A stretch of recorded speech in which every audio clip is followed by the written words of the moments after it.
the football palace that is Cowboy Stadium in Arlington, Texas. Tonight, Andy Dalton comes in with his TCU team, hoping for another special season like they had a year ago. He's the winningest quarterback in college football today, but in the way in Game 1, the Rogers brothers, the most dynamic duo in college football today. From Corvallis come the Beavers of Oregon State. Their matchup with the Horned Frogs of TCU is next.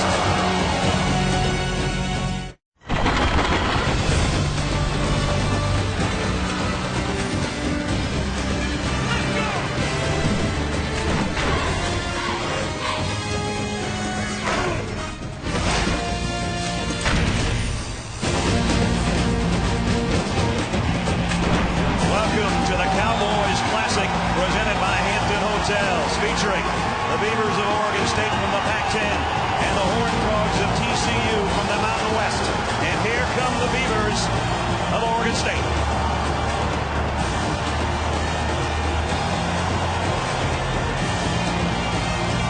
They haven't been ranked in the top 25 in the preseason polls in 9 years. They come in tonight, ranked number 24. As you take a look at the AP top 10, Alabama in front out of San Jose State. Ohio State won on Thursday. You look at the rest, but you also look at TCU in that number 6 spot. That is their highest preseason national ranking in school history. Welcome to Arlington, everybody. I'm Brad Nessler with Todd Blackledge, and happy Labor Day weekend. You know, I talked about the Beavers of Oregon State without a preseason ranking a long time, Todd. Last year, they were just one win away from making it to the Rose Bowl. They have some known commodities, but they also have an unknown commodity. Well, you mentioned the Rogers brothers. That's the known commodity. Wide receiver James, the senior, his younger brother Jaquez, the junior running back, are dynamic playmakers. They accounted for over 60% of the Beaver offense last year, but that was with a senior quarterback. The unknown is sophomore Ryan Katz. Now, I saw him on the practice field this week. He has an NFL caliber arm and very nimble feet. But the bottom line, he's only thrown 27 passes as a college quarterback, and his first start tonight against a team in TCU that's led the nation in total defense the last 2 years. And against a team that scored almost 39 points a game last year, led by a senior quarterback who's got 29 career wins on the other side. Andy Dalton had a brilliant year last year till the end. He threw 3 of his 8 interceptions in the loss to Boise State. He, more than anybody, has been counting off the days to get back out on the field and to redeem himself and to lead this team. He is the undisputed leader of the Horned Frogs of TCU. After a perfect regular season last year, they stumbled in their bowl game. They're hoping for special times all season long again this year. And here come the Horned Frogs.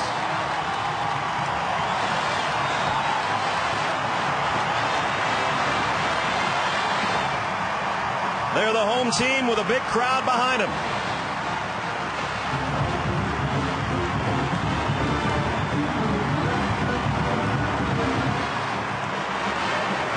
So tonight, Andy Dalton, the aforementioned quarterback for TCU, will be looking for his 30th career win as their signal caller. That will set a school record. But in the way, those two guys, they are fun to watch. Oregon State and TCU will kick it off when we come back. This is Dick's Sporting Goods Kickoff Week. The 2010 Cowboys Classic, brought to you by Tostitos, good times, guaranteed. Wrangler, for unbeatable comfort and value, you can count on Wrangler. Wrangler, real, comfortable, jeans. And Bud Light, it's a sure sign of a good time. Here we go. Oregon State won the toss, so we're going to get a chance to see their offense first. With more on the brothers Rogers, let's check in third member of our team, Holly Rowe. Holly? Well, James and Jaquez Rogers are playing tonight about 4 hours away from where they grew up, and it's the first time they've been back home to play in front of their friends and family in Texas since they left home. They have about 30 to 40 family members here, including their mom, their sister, their brother, uncles. They had special T-shirts made that say, "We believe in Quan and Quiz." That's James's nickname. There could be distractions with this, but their coach, Mike Riley, told me that they were not too hyped, they were ready, they were focused, and that the guys themselves said this would be a business trip. We'll see tonight. Mike Riley, he's always had trouble getting his team focused and ready to play early in the season, but he's got a splendid record at Corvallis. This guy, what a record, and what he's done with this football program. Gary Patterson in his 10th season as the head coach of the Horned Frogs of TCU. As I mentioned, Oregon State won the toss. They'll take the ball. That means Kevin Sharples will tee it up. And back deep, James Rogers, one of the captains. They'd like to keep it out of his hands. Jordan Poyer is back there with him. So it's TCU and Oregon State, the boys of fall, as we're set from Cowboy Stadium in Arlington. Here we go. James Rogers a yard deep. Across the 20, fights his way out to about the 24-yard line. Here's a guy that Todd was talking about, Ryan Katz out of Santa Monica, California. Yeah, he is really talented. I mean, watching him on Wednesday, I mean, when you say a guy has an NFL arm, that means he can make every throw. And Mike Riley is an NFL coach, former head coach in the NFL. He knows what an NFL quarterback looks like. And this guy has got the physical tools. He just has not played much, but he is ready to go. And Mike Riley says, I'm going to tell him to let it rip. Just go play. First down, first play. We're going to let him rip it right here. And he's going deep. And it's James Rogers, and he just overshot it. Well, that's the way you open things up. That's called letting it rip. Yep. Greg McCoy was covering. Rogers had a step, but the pass was just a little bit too deep. They went after McCoy, who may be the fastest guy on this TCU team. A very fast team all over the place, but McCoy might be the very fastest. But Rogers beat him on that play. They shift now, and Jaquiz Rogers gets back there at the tailback spot. Play action. Katz, trouble from behind. Down he goes. Ball is out. TCU's got it, I think. Battle at the bottom of the pile. Wayne Daniels came flying around the corner, and they're going to say that Oregon State got back on top of the ball. Well, he beat the tight end. Brady Camp, number 83, is trying to set inside to block him, and Daniels went right around him with that quickness. This is Daniels' year. He's the guy that's taking the spot of the departed Jerry Hughes, who was a first-round draft pick, and right away Daniels makes his presence felt. Last year, 5.5 sacks. It's the first one for him here in the opening moments. And now Katz will work from the shotgun on a third down and 13. Fires near side and in and out of the hands of the intended receiver. Aaron Nichols would have been about a yard short of the first down had he held onto it. So it's 3 and out for Oregon State. Well, they got two bodies on Daniels that time to give Katz a little more time, and that time Katz was a little off with his throw. It was an outside route, and the ball was thrown to the inside of his receiver Nichols, and it resulted in the incompletion. Johnny Hecker will punt for the Beavers, and back deep, a guy that's very dangerous. He took 2 to the house as a punt returner last year, special teams player of the year, the Mountain West, Jeremy Curley.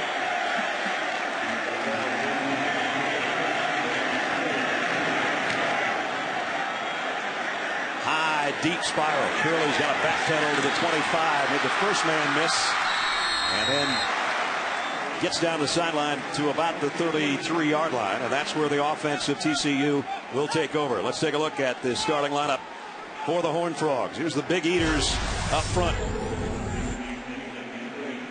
Cannon moves to left tackle, making his first start there. He was on the right side last year. Roth, the right tackle, his first start, and Kirkpatrick is the anchor at center. Ed Wesley starts in the backfield. Hicks and Curley, the wide receivers, with Jimmy Young, and the tight end Evan Frosch. And it's Andy Dalton set up in the backfield with Ed Wesley in a shotgun. And all the receivers have a look to the sideline. We'll see some no huddle out of TCU in this ball game tonight. Here's a quick pass, and it's in and out of the hands of the intended receiver. So incomplete on first down. We'll see, as Todd was talking about, TCU go with some no huddle tonight, but not after a play like that. Well, it's one of the differences between a fifth-year senior quarterback who has won 29 games and a new quarterback is you put more on his shoulders. You give him more responsibility at the line of scrimmage to check the plays. You give him more of that leadership role, and Dalton is ready to do that this season. Second down at the 34. Dalton all alone, slip screen. Curley puts his hand down to keep his balance and got out across the 40, close to the 42-yard line. As we take a look at the defensive alignment for Oregon State, and they have got a great one up front in Stephen Paya, one of the best in college football, with Olander, Henry, and Miller. Linebackers, Keith Pankey coming back from an injury with Wilson and Roberson. And the secondary looks like that's Lance Mitchell, the leader on the back end for Oregon State. First third down of the night for TCU. 41% a year ago in their third down conversions. And it's Dalton who keeps it, and he's got the first down, and that's the dimension that he adds. People forget about sometimes that he threw for 2,700 plus yards last year, but he also ran for over 500. Just a little simple zone read play for him, and all the attention went to the back, and Dalton did the smart thing. Go north and south, get the first down, and get yourself a new set of downs. And he does at the 47-yard line. Wesley goes out. Fort comes in as the running back, but right now everybody split in the shotgun as Dalton's back to throw again. Fires, and it's right into the hands of Lance Mitchell. Mitchell back to the 32-yard line. 21-yard return, and Andy Dalton threw that right to number 10. Yeah, that was a miscommunication between Andy Dalton and two receivers. And he threw it right between two Horned Frog receivers. Watch, he's going to throw it right in between, and the only guy in between is Lance Mitchell for Oregon State. And a big break for the Beaver defense right away. Let's see if they think about a quick strike here. Just outside the 31-yard line. Here's Rogers. Backpedals his way inside the 30 near the 29. Corey Grant, the first guy to make contact. So Andy Dalton, who had those 3 interceptions in the Fiesta Bowl, didn't want to start out the first 3 minutes of this game throwing a pick. But it's given Oregon State a golden opportunity here. That was definitely some confusion on the part of the TCU offense on that play. Second down and 8. Cats in the shotgun. Set to throw. Going to go to the end zone. Touchdown. James Rogers.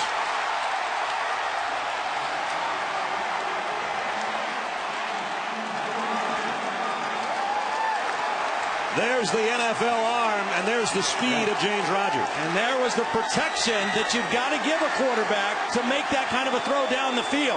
Great job by the offensive line, giving Cats time, and the stutter step move by James Rogers to get open in the end zone. Well, you talk about taking advantage of the turnover. Took him 2 plays.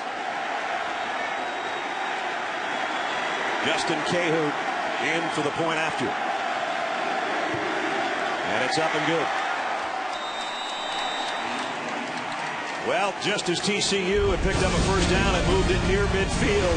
First of all, disaster hit with the turnover. Lance Mitchell with the interception. And just 2 plays later, James Rogers on a strike from Ryan Katz. Beavers 7-0 leaders.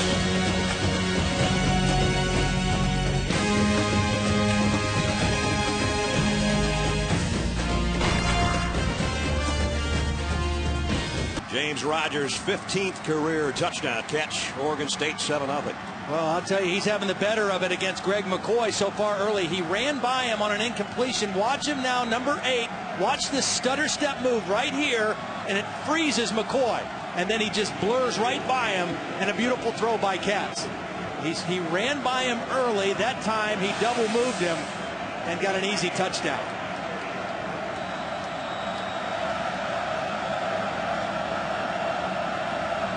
Cahoon to kick. Curley and McCoy are deep. And this will be Curley at the goal line. Jeremy Curley, hurdled out to the 16-yard line. 7-0 here. Let's check in with Reese Davis in the studio. Reese.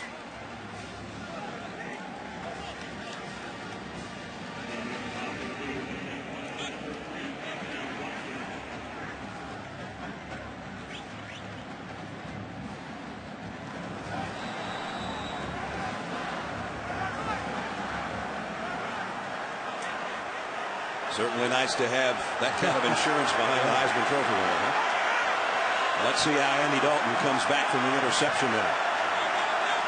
Starting at the 16-yard line. Matthew Tucker in the backfield now, and he'll get the call on the counter. Tucker got his head down and got out to the 20. It's interesting. When we talked to Andy Dalton, we said, okay, you know, you had a tough game. You were the first to admit it in that Fiesta Bowl. What did you learn? What was your takeaway from that game? He said, I learned that I've got to stay even keel. Right. I can't get too high, too down. I've got to, because everybody's looking at me, and I've got to stay even keel. So right now he has that opportunity to show that to his team. After the interception that led to the touchdown, he's still the leader of this football team. Second down at 7. As you look at Dalton again in an empty backfield. They throw the screen out in the flats. And that one's going nowhere. Nice defense. Ed Wesley dropped by Brandon Harden. Let's check in with Holly. Well, Todd, to follow up on your point, after that interception, Andy Dalton of TCU came over to the sideline. Nothing in his face would suggest that he was panicking or having inner turmoil. He was calm. His facial expression never changed. He didn't yell at anyone. He didn't get frustrated with anyone. It was cool as ice. He learned from that experience last year. He cannot show that panic to his teammates, who he said everybody was freaking out when things didn't go well early in the Fiesta Bowl. He's not doing that tonight. So they just weren't in sync and on the right page in that entire game. So far in this first quarter, they aren't necessarily either. He's flushed out of the pocket. He'll keep it and diving for the first down. So he keeps his cool, gets what he can, and gets down, and his first down, Horned Frogs. Well, my dad, who was a longtime football coach, always used to tell me, you've got to stay cool in the head but hot in the heart. And that's what Andy Dalton's doing right now. And right there you see coaches have talked to him about sliding. He says, I'm not comfortable with sliding. I'd rather dive and make sure I can avoid the hit that way. And because he dove, he was able to get the first down on that run. You saw his head coach, nothing cool about Gary Patterson. He's dropping sweat bullets over there already.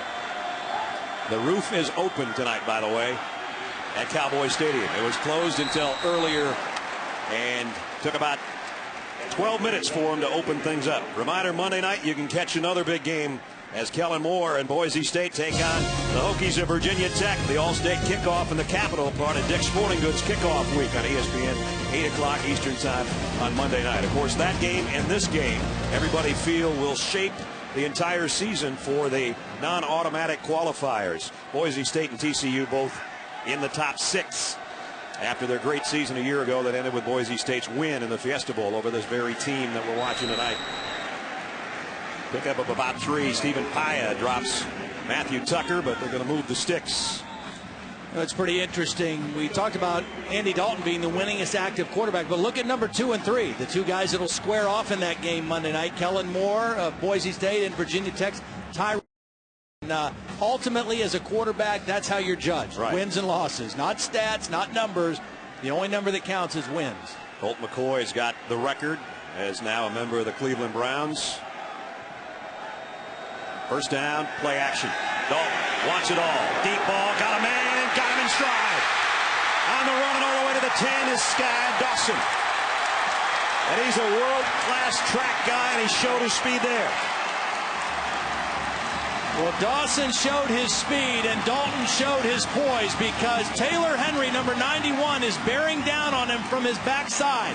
And if he holds it a half second longer, that's a sack. He waits, he throws a perfect throw to Dawson, and Dawson's speed gets the separation for the big play. 52 yards all the way down to the 10-yard line. And on a quick snap and first down, it's Matthew Tucker for about 3.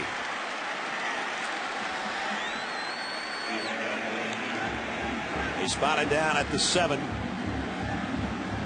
where it's going to be second down and goal. TCU in the red zone last year, 85%. 51 of 60. They're scoring opportunities. Right now they're set up at the 7-yard line. Wesley back in there as the tailback. Mark Johnson was a motion man. It's the option that way. And Wesley maybe got to the 5, close to it anyway. That'll bring up third down and goal. Nice job by Wesley avoiding a negative play. Dwight Roberson, number 59 for Oregon State, was in the backfield defending that option well. And Wesley was able to just kind of step away from him and at least advance the football. Boy, Ed Wesley just told one of the wide receivers to get off the field. Josh Boyce just about threw him to the sideline. Empty backfield for Dalton. 9th play of the Horned Frog drive on a 3rd and goal. Watch the quarterback run here as well. He's going to run. I don't know if it was by design, but he heads to the pylon. Touchdown.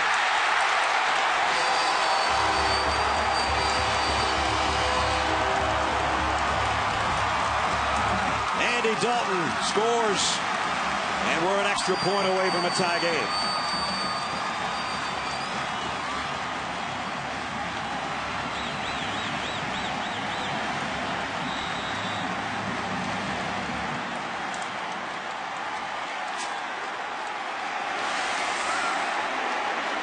Ross Evans in for the point after.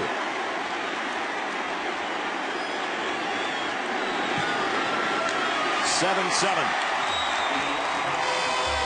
Dalton with a long pass play to Sky Dawson, and then he does it himself. He came back pretty well, didn't he, from that interception, leading an 84-yard touchdown drive and scoring himself.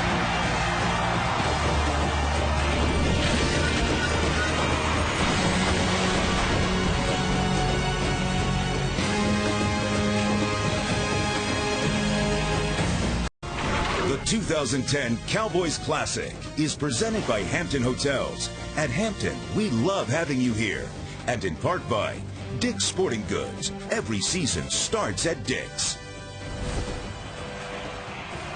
Tie game at 7, midway point of the first quarter of the Cowboy Classic. On a Dick's Sporting Goods kickoff week. TCU an impressive drive led by their senior quarterback. Sharples to kick. Hoyer and Rogers again wait on the other end. It'll be James Rogers again, this time from about the 6. Weaving his way through traffic, and he's out to the 30. Nice return. 24 yards again. Let's go back to the touchdown. Dalton does it himself, Todd. Well, he does. Now, first of all, as you mentioned, Ed Wesley had to take Josh Boyce, who's a redshirt freshman, say, get out of here. You're not in this formation. And then Dalton, it was not a design quarterback run, but he had 5 receivers, and when everybody started covering receivers and crossing the field, he saw a seam and did the smart thing. For the second time on this drive, on a 3rd down play, he came up with a clutch run, this time 6 yards for the touchdown. That tied it, and now Oregon State goes back to work from its own 30. Cats pump fake and gives it to Quiz Rogers. And Jaquiz got about 3 as we check in with Reese in the studio.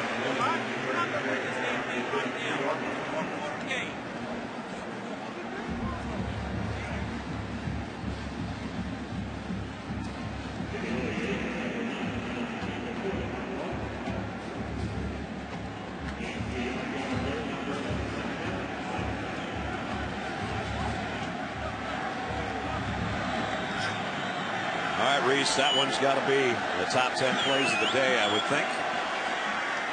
Along maybe with the interception by Sanders Cummings today at Georgia, a one-handed grab. James Rogers, really no gain on the play. Well, TCU, one thing they're prepared for is the fly sweep. I mean, that's one of the staples of this Oregon State offense with James Rogers, and the speed of this TCU defense is going to string that play out most of the time. Yeah, here's a big 3rd down for Oregon State, trying to answer the long drive by the Horned Frogs. And here's Daniels again right here, the guy they got to account for in this pass protection. Cats fires deep on the sideline. Aaron Nichols, what a catch, what a throw. And a 1st down at TCU territory. They got 20 on 3rd and 8. Aaron Nichols is one of those dependable receivers. He's played all 3 of their receiver spots during his career, but he's starting at the X or the split end spot now as a senior. Does a nice job running the out route, catch, and got the 1 foot down. You only need 1 in. TCU is going to take a timeout, I think. Gary Patterson may be hoping that the guys upstairs, led by Jim Blackwood, our replay official, our officials from the Big 12, by the way, that they'll take a look at this. I think the only question is, was he bobbling the ball at all? Because it looked like his left foot was down. We'll take another look as we go to break, and we'll have an answer for you when we come back.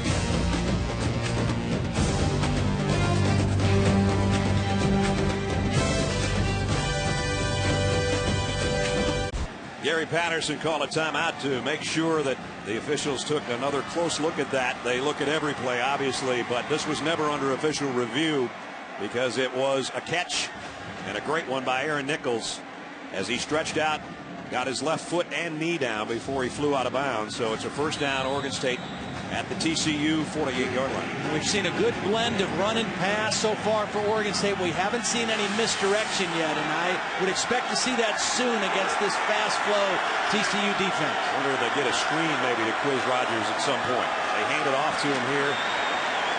And that TCU defense is tough to run against. They were third in the country last year. They gave up only 80 yards a game on the ground. And of course, Quiz Rogers was one of the most prolific runners in college football last year. Well, they're both just so dynamic. And the thing about them, they're both 5'7", about 190 pounds, but they play much bigger than their size would suggest. They're physical. Even that run in between the tackles for a 5'7", 190-pound tailback, he's not afraid to stick his nose in there. Katz over the middle and got it to James Rogers, and it's a first down to the 36-yard line. See, this is where I think the Oregon State passing game creates problems for a defense, even a good defense like TCU. That time, Jaquiz goes out in the flat, so you got to pay attention to him, and that allowed James to just sit right down in a hole in between defenders. Both those guys on the same side of the field, you got to account for both of them, and James Rogers was left open. James, who has a touchdown catch tonight, trots out to the top. He picked up 9 there. Now they go to the Wild Beavers set, except there's going to be flags come in before they can get the snap. We saw Katz trying to get over to become a wide receiver, and they were going to direct snap it to Jaquiz Rogers. But the umpire did away with that. Well, the question is, was there a lineman who moved for Oregon State? Katz is allowed to move and change formations. There was definitely movement by the TCU defensive front, but were they drawn off by movement from an offensive lineman? Carl Richens is our referee. Dead ball. Offside. Or 57. Defense. 5-yard penalty. Still first down. Well, it goes against the defense, but it kind of spoils what Oregon State wanted to do. Well, they'll take 5 yards, though, against this defense in scoring territory. I mean, Corey Grant is going to react to the movement of the quarterback. See, he goes, and there's Grant jumping off sides because of the movement of the quarterback. Now they will go back to the same set. Quiz Rogers to take a direct snap on 1st and 5. And he blasts off the left side inside the 30. About a yard or two. Tank Carter made the tackle. Yeah, and Tanner Brock came flying in there as well. The new middle linebacker who's taking the place of Darrell Washington. The key losses for this defense. Jerry Hughes, who was a first-round pick by the Colts, a defensive end. He's on the sidelines tonight. And there he is right there in the black shirt. And Darrell Washington, the middle linebacker, who's now the starting linebacker for the Arizona Cardinals. Second down here for Katz. Draw play to Rogers. And Jaquiz is all covered up. No gain. Tyler Luttrell, one of the first guys there. It'll bring up another third down situation. Even though Jaquiz has been pretty bottled up so far, you've got to keep mixing and matching with the pass and the run, because he's capable of busting one out if a defense loses assignment. Plus, you have to keep that defense honest. He's only got 8 yards on 5 rushes, but they've got good balance in their offense so far. Now his brother joins him in an I backfield. Quiz in the stance. James, the tailback. Katz in trouble. Got away from it and throws it incomplete, intended for James Rogers. Would have been right at the first down stick. And so it's 4th down. Tank Carter got the pressure that flushed Katz out of the pocket, so the field goal unit will come out. With a name like that, he had to be a linebacker. You know, I mean, Absolutely. he couldn't be a kicker or anything else named Tank. Well, he had to be a linebacker. His real name's Ricky, but ever since he was a little kid, he's been Tank. It's perfect. It fits. It does. Justin Cahoot will try the field goal. He was 22 out of 27 last year. His career long is 50. This one's from 47. Kick on the way. Pushed it to the left. And the Beavers miss a scoring opportunity, and that's a happy coach on the sideline. So it stays 7-7. TCU will take over after we check in with Reese Davis. Reese?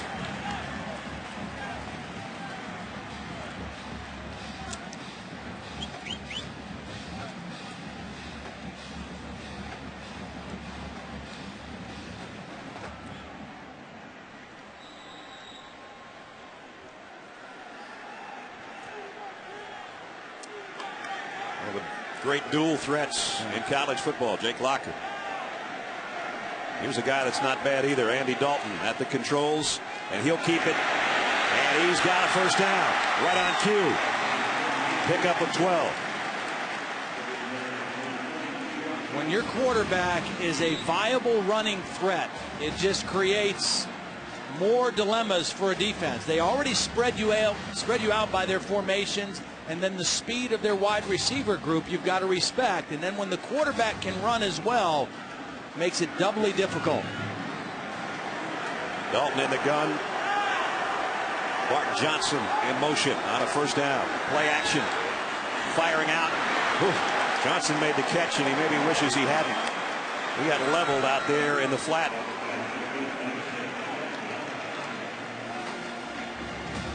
Tuimane let him have it after this reception. Yeah, he's right on it. It's a good throw by Dalton, but good defense, better defense by Oregon State. Tuimane was a guy who lost his confidence last year. I mean, they groomed him to be a starter as a junior. He had some trouble in pass coverage. He became a special team star, but he's back out there now as a starting safety. Second down and 8 for TCU. Fly sweep coming with that speed again. Dawson, he got dropped as he was approaching midfield. Got to the 48-yard line. James Dockery made the tackle. Will bring up third down. Dockery, one of the captains of the defense, making his 14th career starts. See, this is perfect situation, third down for TCU, because it's third down and less than 5. So that means everything is open to them. They can throw, they can hand it off, or your quarterback Dalton can run. You've got lots of options with this yardage on third down. Tucker's in the backfield with Dalton. Option. Tucker gets the pitch. Tucker gets the first down. Again, showing their versatility. Dalton, several times on that scoring drive, kept it himself to convert third downs. This time the pitch out to his tailback. When you have to defend both pass and run on third down as a defense, you're at a disadvantage. I mean, the offense has the upper hand in that situation, and they made it count that time. So now it's at the 46-yard line, back in Beaver territory. Dalton under center. Rolls out. Plenty of time. Deep middle. Just overshot Jimmy Young, who might have had a catch and maybe even a touchdown. Well, ESPN2's coverage of Major League Baseball and the hunt for October continues tomorrow night. Giants take on the Dodgers. Sunday Night Baseball presented by Taco Bell as part of the hunt for October presented by Lee Jeans on ESPN2 and ESPN3.com. 8 o'clock Eastern time tomorrow night. Brad Nessler, Todd Blackledge, Hallie Rowe in the Cowboy Classic here in Arlington. Late in the first quarter, tie game between 6th-ranked TCU and number 24 Oregon State. Tried a little quick opener to Matthew Tucker, and he got only about a yard. This is the house that Jerry built. Jerry Jones on the right. Larry Scott on the left. Commissioner of the Pac-10. And what a spectacular football facility. There's nothing better. If you've never been here, if you get the chance, trust Todd and I, we've been here twice now. Yeah. I could do a game here every week, wouldn't bother me. Yeah. Six Flags is right next door. Yeah. I don't think it has anything on this place, though. Jeez. Third down and long. 3rd and 9 as Dalton has time. Running out of it. And he'll go down.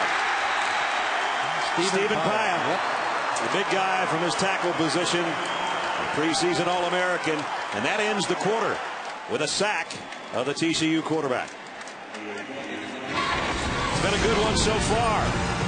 Dalton with a scoring run, Cats with a scoring throw. Oregon State and TCU tied at 7 here in Arlington.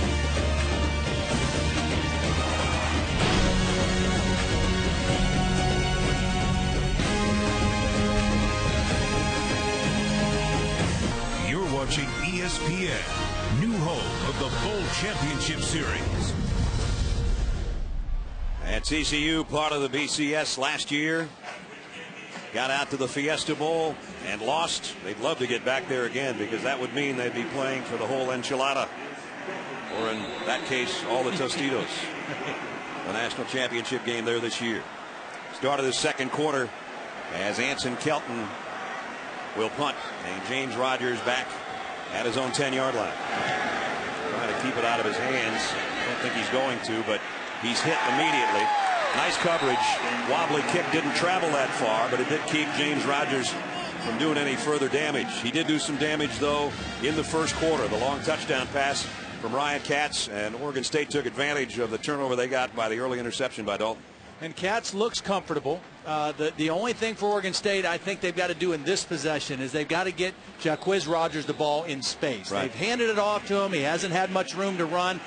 Look to see him throw the ball to him. Try to get him out in space, see if he can make somebody miss. He's in the backfield right now. They haven't tried the screen pass yet, but it's a valuable tool. Play action. Katz throws it deep out, and it tipped. Nice job getting a hand on that to break it up. Ibiloye, who's had kind of a tough game so far, made a nice play on that one. Yeah, he did. He had the underneath coverage, so he was responsible for getting underneath that out route that James Rogers was running, and he almost got the interception. Alex Ibiloye, a senior grad student, in fact, out of Garland, Texas, makes the play and brings up a second down at 10. Katz with 3 wideouts and his tight end Camp on the right side, and here's Jacquizz Rodgers trying to make his own space, and he does, out for a first down. Nice run, the best of the night for Jacquizz. He got 14. Well, he's powerful, he's built low to the ground, and he's not going to come down with arm tackles, so you better swarm to the football when he gets it. The little delay draw, nice job in there blocking by his right guard Burke Ellis, number 74, that kind of sprung him. And then look at his brother James Rogers blocking for him on the second level. So first down out at the 34-yard line. Give it to him again. This time tough sledding on the inside. Maybe got a yard. Todd was talking about James Rogers. One of the things he likes to do for his little brother, who's 13 months younger, is block out there for him. I love the way he runs. I mean, he runs hard and makes a few guys miss, and having to block for him is very hard because you don't know which way he's going to go. So you try to give him a two-way go when you're blocking a defensive back or a linebacker. So I just had to say running, like just being able to see him out there make a few moves. He's made a few, but he hasn't broken a big one. The 14-yarder earlier in this drive is the biggest so far. Katz fires, and slipping out there on his break was James Rogers. So it's incomplete. It'll bring up third down and long.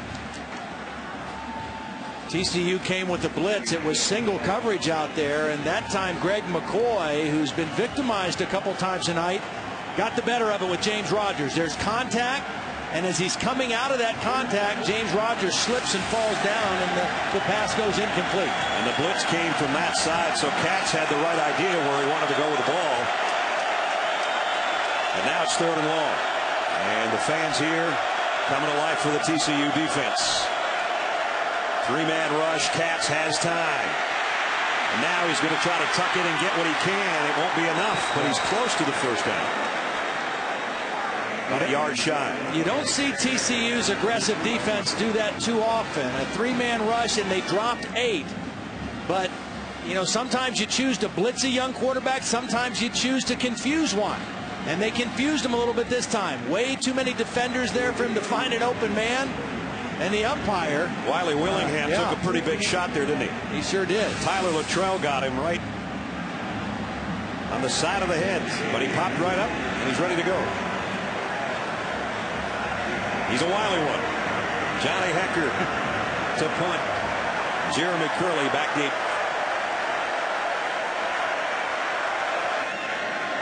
And they're going to fake the punt. The throw's complete. First down and a bunch more. Jordan Poyer on the pass from Johnny Hecker. I saw them work on this Wednesday in practice. Hecker was a high school quarterback before he came to Oregon State. He's an excellent punter, and he just raised up and made a beautiful throw to the out route. And he has the choice of picking which side he wants to work. No indecision, no hesitation, and a perfect throw to the outside to Poyer for the first down. Remember, a fake punt by Boise State's what did in TCU in the Fiesta Bowl last year. So here's a 22-yard pickup and new life for the Oregon State offense at the 34-yard line. Cats watch it all. Going to the corner, touchdown, Jordan Bishop.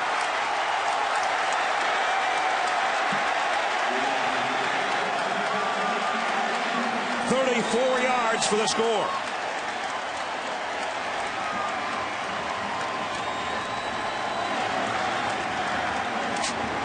Boy, what a nice play call that time by Danny Langsdorf, the offensive coordinator. That was nice. Cahoon in for the point after. Moments ago, it looked like TCU would be on offense going the other way. Instead, in two big plays, it's 14-7 Oregon State. Mike Riley pulled one out of his hat first with a fake punt as Hecker throws a dart to Poyer on the outside. And then just one play later, Ryan Katz in his first start, his second touchdown pass of the night. The Beavers trying to surprise the number 6 team in the country, 14-7.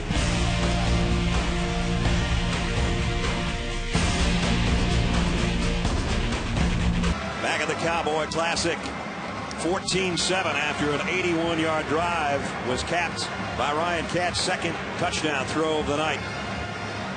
And it was a beauty.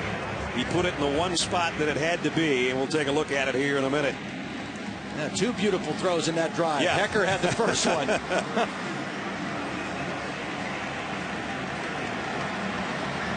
Josh Boyce and Jeremy Curley are back deep, awaiting Justin Cahoon's kick. And it's short to the near side. Curley's going to have to track it down at about the 7. Curley out across the 25 to the 26-yard line. It's time to take a look at our protection spotlight, brought to you by Castrol GTX. And Todd will pick it up here. Well, I'll tell you, here's what TCU's thinking. We've got to account for James Rogers and Jaquiz Rogers. Where are they going to be? But they didn't account for Jordan Bishop, who's going to run the post route for the touchdown.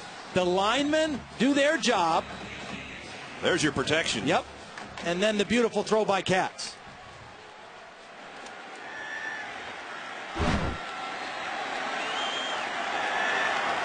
So now let's see if TCU's got an answer. Trailing by a touchdown.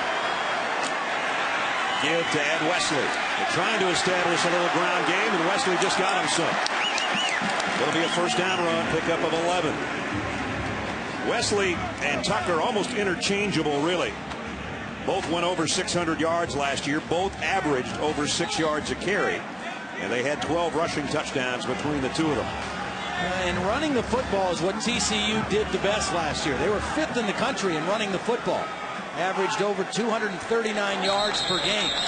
And everybody jumps here. Let's see if it's a false start, or if there was contact made by Oregon State defensively. Haven't had a lot of flags so far, which is good for a first game.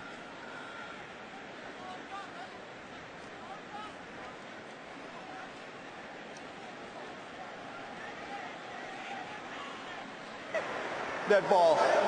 Offside. Number 78. Defense. 5-yard penalty. Still first down. It indeed was against Mike Riley's Beavers. Brandon Olander. Monday night big game. Number 3, Boise State. Number 10, Virginia Tech. It's the All-State kickoff in the Capitol, part of Dick's Sporting Goods kickoff week. Monday night, 8 o'clock. That'll be another dandy. One of 3 games involving teams both ranked in the top 25. The one you're watching right now is one as well. As the first down run by Wesley, out to midfield where Mitchell made the stop. I think it's a good idea by TCU's offense. They've got co-offensive coordinators, Jared Anderson and Justin Fuente. I think last year in that loss to Boise State, they got away from their running game a little bit. Only 36 yards rushing on 20 carries. They got a little pass heavy in that game. Maybe panicked a little bit when things weren't going well, but their strength is running the football. Dalton off his back foot just puts one up for grabs and is going to be pass interference. Luckily, actually, for Bart Johnson, Lance Mitchell, I think, just got lost and got tangled up. And that'll be a first down for TCU. Well, what happened was Bart Johnson was so open. Defense number 10. 15-yard penalty, automatic first down. Bart Johnson was so wide open that Andy Dalton just wanted to get the ball to him. But he didn't have enough on it, and so Johnson had to wait for the ball. And when that happened, Lance Mitchell was able to make contact. This is actually a better play for Oregon State, because if Dalton throws that deep enough, it's a touchdown. As a result, it's just a 15-yard penalty against the defense. So it puts it at the 35-yard line for the first down. And 2 tight ends set for the first time tonight for the Horned Frogs. And Dalton will be all alone in the backfield. He's going to be joined by Tucker momentarily, though. First and 10. Tucker. Inside run, they got about 3. Down to the 32. Tony Wilson made the stop along with Keith Pankey, the linebacker. Pankey coming back from an injury. That's been quite a story. Torn Achilles. They had some Achilles problems on this team on the defensive side of the football, but you played with his daddy. Yeah, I sure did. Irv was a big offensive lineman, was a senior when I was a freshman, and got drafted by the Rams. He actually ruptured both of his Achilles in his pro career. So maybe it's hereditary. Yeah. Second down at 7. Play action. Dalton, plenty of time. Fires near side. What a catch. Inside the 20 by Curtis Clay. And boy, Andy Dalton got some smoke on that one. Pick up of 13.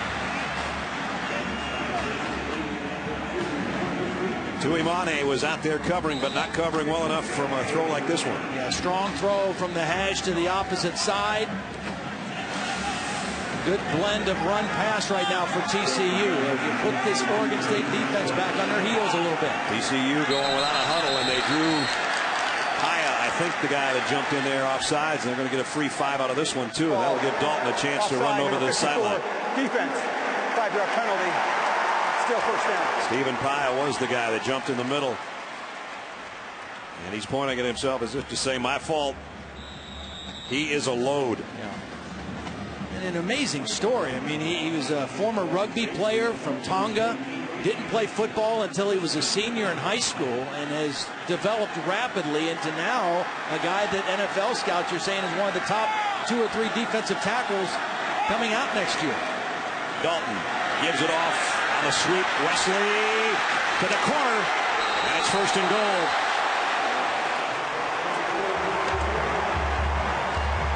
Got it down to about the 2-yard line. I think is where they're going to spot it. Pickup of 11. That's one of the best runs tonight by Ed Wesley. Yeah, a more determined running game for TCU in this drive.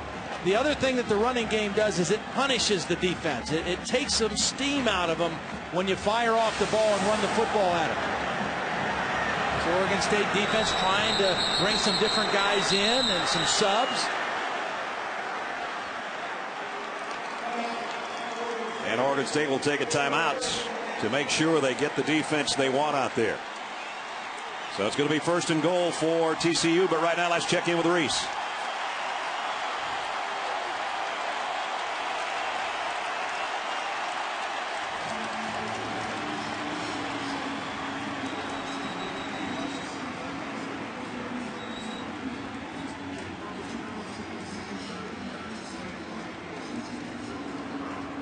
Well, we're 14-7 here, but 2 yards away from being tied once again. Oregon State called that timeout. They bring out their defensive alignment. But TCU set up before that timeout. They had Antoine Hicks in a full house backfield with the fullback Luke Shivers and Matthew Tucker, the tailback, and that's what they've got again. Inside handoff, pickup of about a yard as Shivers got him close. He's not a bad choice.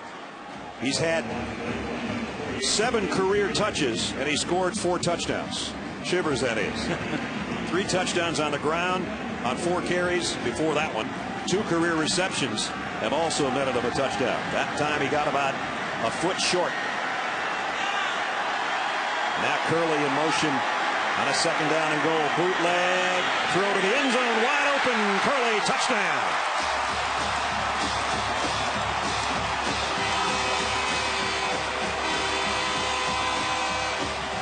Andy Dalton, a 1-yard touchdown throw to Jeremy Curley.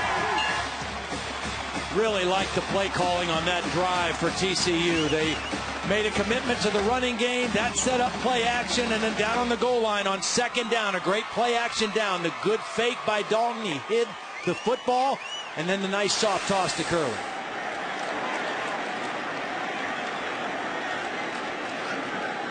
Evans in for the point after, and it's up and good. And it caps another long TCU drive. We've had some great looking drives tonight by both teams. Tie game, 14-14. 7-play march and 74 yards led by Andy Dalton. And we're even here with 8:39 remaining in the first half. Of course, a lot of conference shuffling going on in the offseason as Utah and Colorado will become part of the Pac-10. The Big Ten, Nebraska will be in next year. BYU, the announcement this week that they go independent and leave this Mountain West Conference that TCU belongs to. With more on that, let's go to Holly Rowe. Holly? Well, the coolest thing is this is the conference commissioner for the Pac-10. Check out how he's keeping up on his other schools right now and their scores. He's got the iPad going.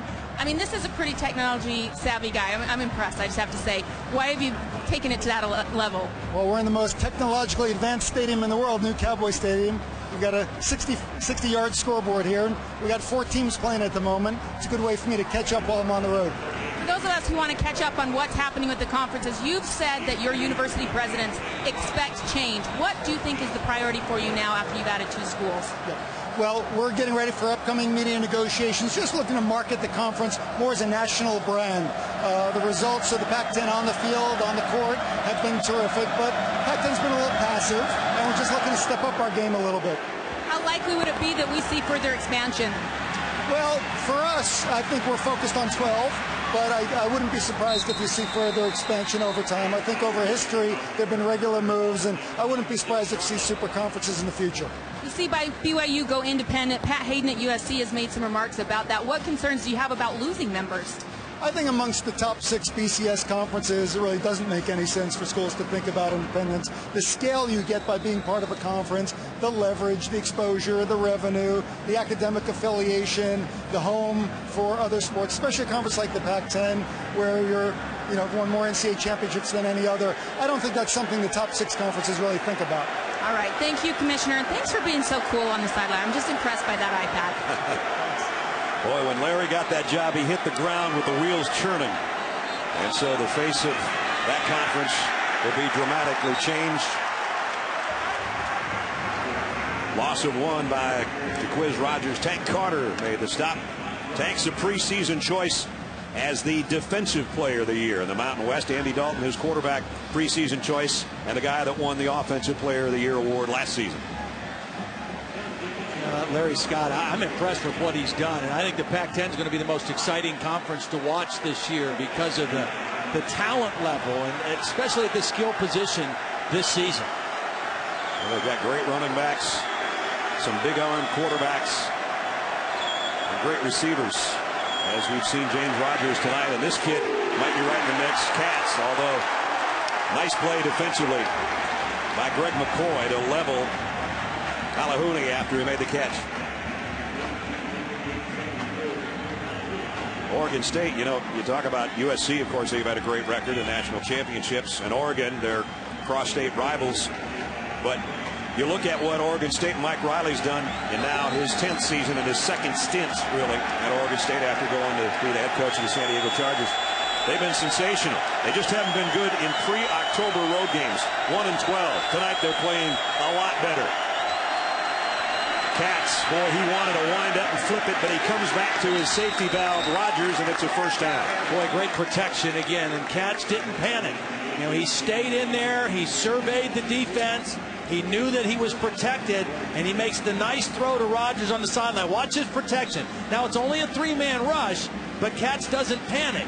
He says, I got 5 blocking 3. I can wait until James opens up, and he gets the completion. Greg McCoy and James Rogers had a hand fight going on there. They both had a piece of jersey of the other guy. It nets Rogers another catch and another first down at the 40-yard line. Here's a fly sweep. Marcus Wheaton. And Wheaton out of bounds as we check in with Reese Davis again. Reese?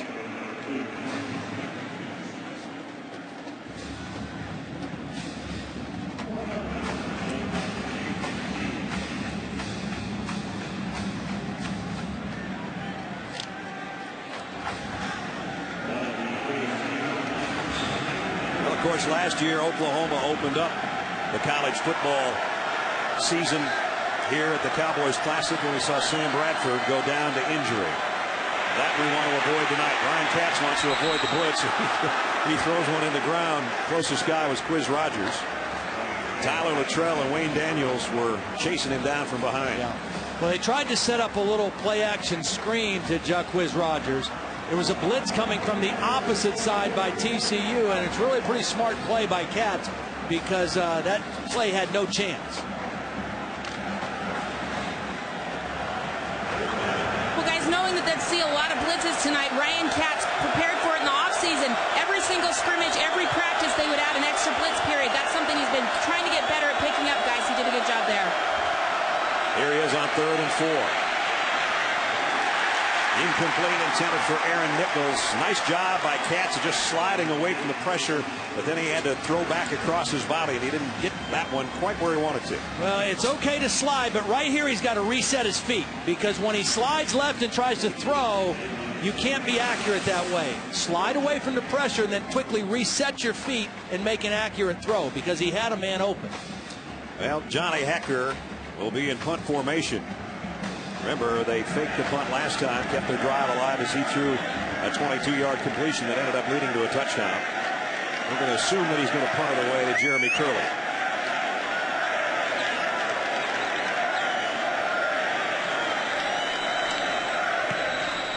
And whistles stopped play before he got the kick away. Prior to the snap, delay a game, offense, 5-yard penalty.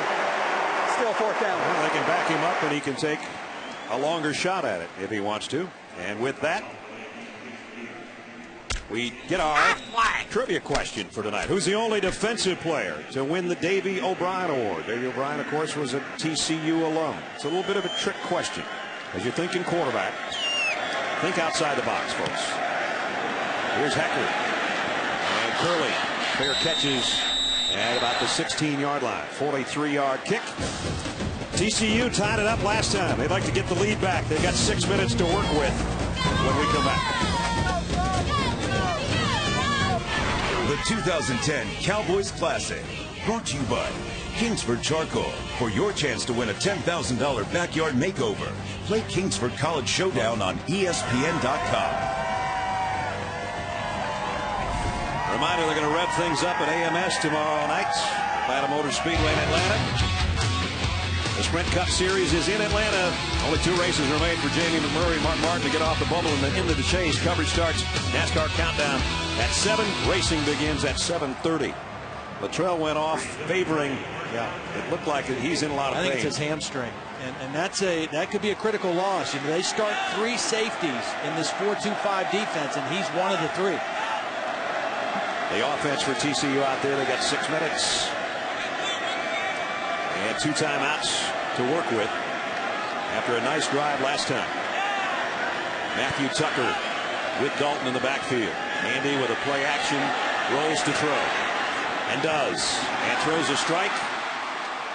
Incomplete. Antoine Hicks had a play on it and couldn't hold it. Let's take a look at our Chick-fil-A drive recap, though. The last time they got the ball, A nice play by Curtis Clay to snare that shot from Dalton. Then it was Ed Wesley that got it down close to the goal line.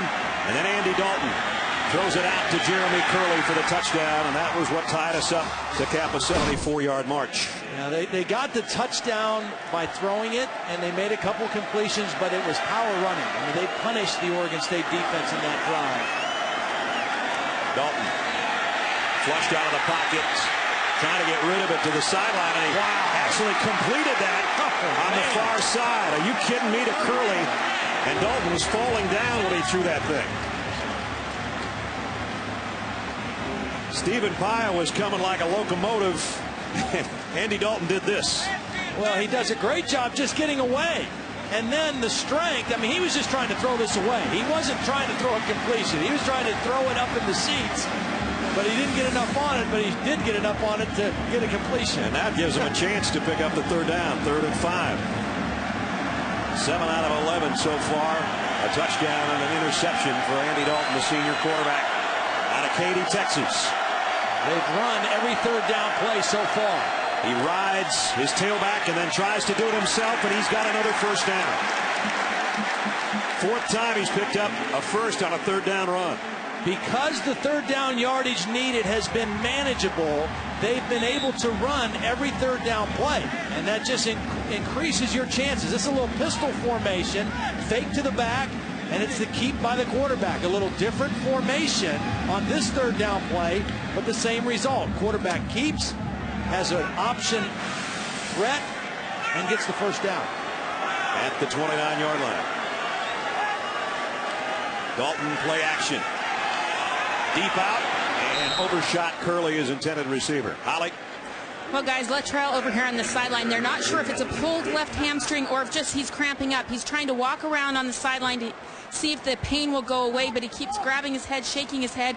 It seems like he felt something serious. Guys, this would be a huge loss. Think about it. Last year at this time, he was a 4th-string wide receiver. They said, we need you at safety, and so he did everything he had to do. He became their starting safety, and this would be a huge loss for them, not emotionally, but also X and O-wise. He's hoping they won't have to test it until the 3rd quarter, and maybe at halftime they'll have a little more time to rest. But right now, here's Dalton trying to throw a block for his tailback, who came back the other way and picked up about 4. Brandon Harden made the stop on Ed Wesley. If you're looking for the first time and you go, wait a minute, I thought I was watching TCU, and I don't get the uniforms. As you take a look at Wesley on this cutback run, and the quarterback getting a decent block, a little bit in there for Andy, put his head in there. New uniforms that they've never worn before, and it's horn frog skin basically for the helmets and the pants. So they got white, kind of whitish silver pants, and same with the helmets. I can't explain it. It looks like skin though, for the most part. They got a lot going on. They got a lot going on. And here's Dalton. He's got something going on the ground again. Although he's tripped up short of the first down, and flags fly in into the secondary.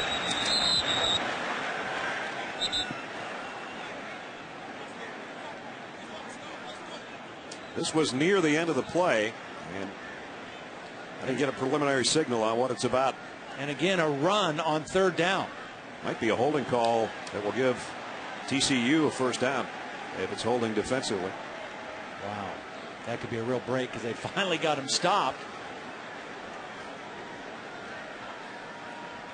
It was actually when Dalton was just starting to hit the turf on his way down. Illegal block in the back, number 80, offense. Yeah, there we go. Decline, result of the play, 4th down. The preliminary signals by Carl Richards were all going the wrong direction. That's what had us bamboozled a little bit. So now they will bring out the punting unit. Anson Kelton in punt formation, and James Rogers back deep. I'm just guessing, but I'm going to go ahead and guess that Anson Kelton is the biggest punter in college football. At 6'4", 280. I think you're right. He hit this one a mile in the air. James Rogers has got to take a fair catch call, and does at about the 15-yard line. Still got 3:29 remaining in the first half. Both teams with 14 on the board. Stick around.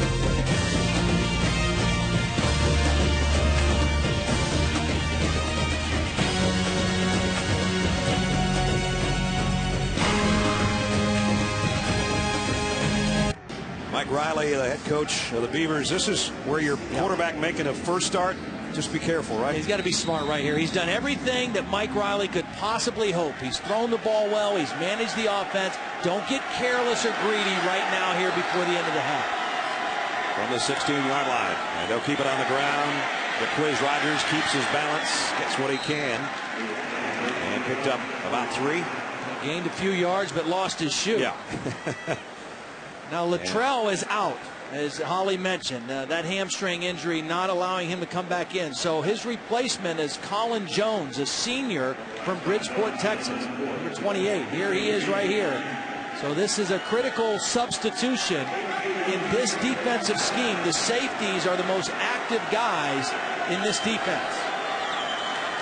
Cats, heavy pressure. Deep ball's got a man in Bishop. Just about made the catch. And he's got to pick himself up and readjust his knee brace. Boy, he hung in till the last moment. Yeah, kind of got sandwiched in there by Mapunga and Yendry. Both of them in there for the hit on the quarterback. He does make a nice throw under duress off his back foot. And again, here's where he's got to be smart. 3rd down and 8, deep in his own territory. Don't let TCU seize the momentum right here before halftime. Jordan Jenkins in the backfield. He came in when Quiz Rogers went out with the shoe issue. Crossing pattern. Oh, what a hit. Put on Aaron Nichols by who else? Tank Carter.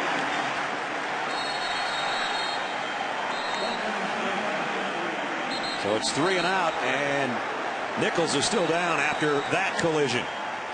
Well, you don't collide with a tank and get up right away. It was a clean hit. Just led with his shoulder. TCU called a timeout because that was a completion, so the clock was going to continue to roll. So Gary Patterson choosing to call a timeout to make sure the clock stopped. Tank Carter, the top returning tackler on this team, and he laid the wood to Aaron Nichols on that one. Tank Carter was a world champion BMX rider back when he was a kid. Here's Tank, a.k.a. Ricky. Took the lead right away, huh? He takes the lead and he never gives it up. That's a wire-to-wire job. That's a video from a race he won in Paris. And once he became a champion, he said, you know what, that's it. Put the bike away, give me the shoulder pads. Doing pretty well at both. Johnny Hecker set to punt. A spot on the field where maybe Jeremy Curley can get a return out of one of these.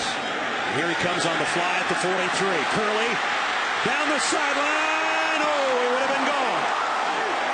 Hecker saved the touchdown. Well, Hecker better have saved the touchdown because that was a poor kick.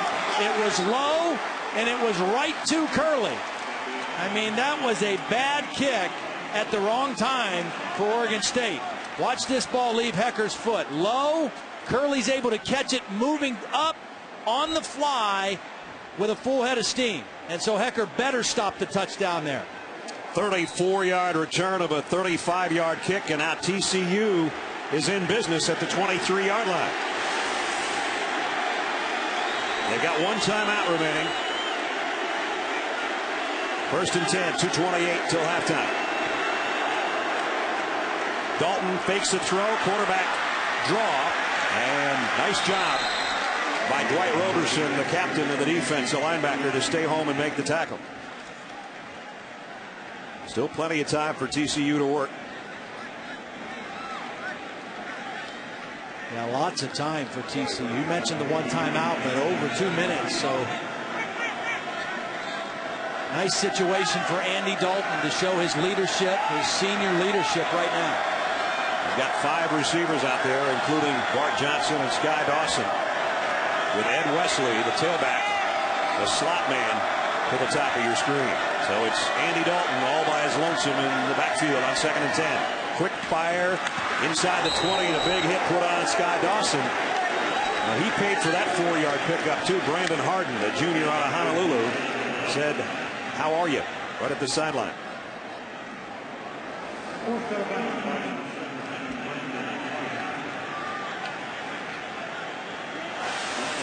brings up a third down. Now remember, TCU has run every third down, I think, to this point. I bet they throw this one, though. This one's a little longer. No. They could option it to Wesley, and he's got the first down and first and goal. Inside the 10 and a pickup of 10. Every time they've gotten that pistol formation, which simply means the tailback lines up behind the quarterback in the shotgun. Watch, they start out, they run a speed option that way, and they catch the defense outflank. Bart Johnson, the wide receiver, with a nice block on the outside. So they've got it first and goal now. Inside the 10. Wesley again, weaving his way, touchdown.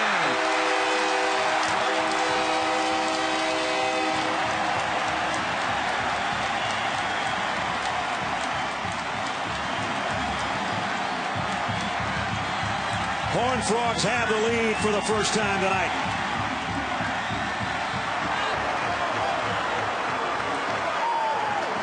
Nice run.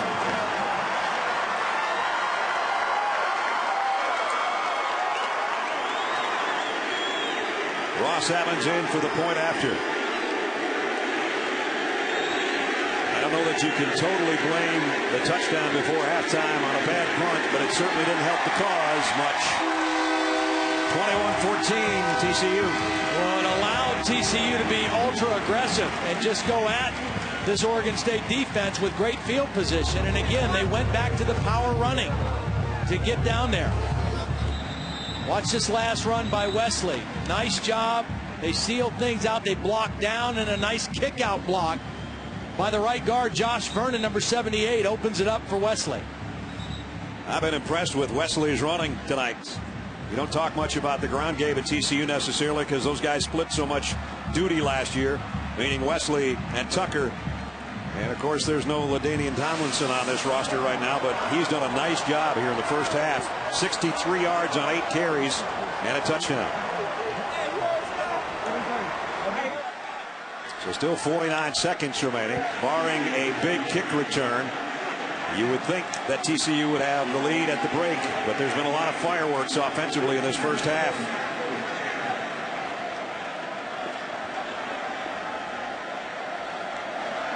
TCU has played great defense over the years, but the bottom line, they've won 31 consecutive games when they've gained more yards rushing than passing. Running the football is what they do best on offense. Sharples kick. James Rogers from the 6.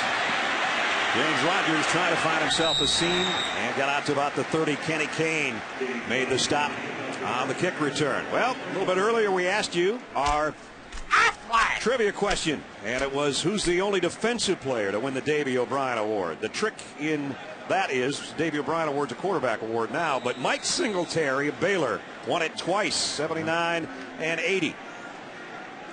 Davey O'Brien, who played here and was a Heisman Trophy winner in the late 30s, one of the greats after he took over after Sammy Baugh. Talking about one good one taking over after another good one. Cats, deep middle, and nobody home there. It was intended for Jordan Bishop. Davey O'Brien Award, speaking of that, my partner, former Davey O'Brien Award winner. My other older partner, Bob Greasy, just named as the Davey O'Brien Legends winner. That'll be presented to Grease back in late February. So, Bob, congratulations. I'll be there. That's a great event. I go back every year. Tremendous event at the Fort Worth Club. Here's a draw play. Quiz Rogers going nowhere. Wayne Daniels had a nice first half, and he stayed home, and it's a loss on the play. So they've done a nice job bottling up Jaquiz Rogers from his tailback position. Mike Riley took a shot on first down to see if they could get one completion, and Cats kind of threw it in the middle of nowhere, and he said, that's it. Yep. We'll run the clock out now, go in at halftime, make some adjustments, see how we can get Quiz a little bit more involved. A late touchdown by TCU after just having to go 23 yards following the punt return by Curley is the difference in the ballgame so far. TCU will get the ball to start the second half, so momentum clearly on their side right now. Well, the TCU faithful happy. Andy Dalton has a touchdown pass in the first half, 21-14, as we check in with Holly.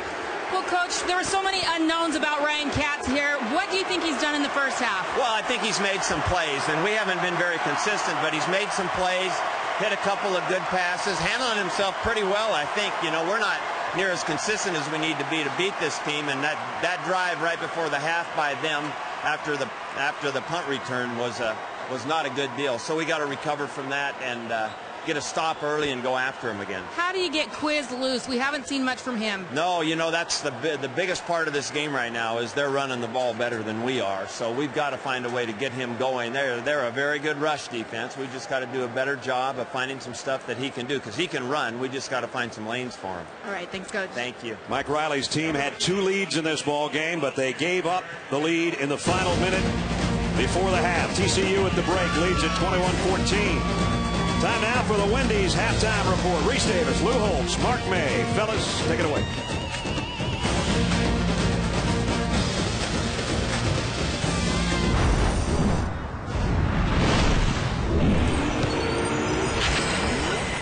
This is Dick's Sporting Goods Kickoff Week.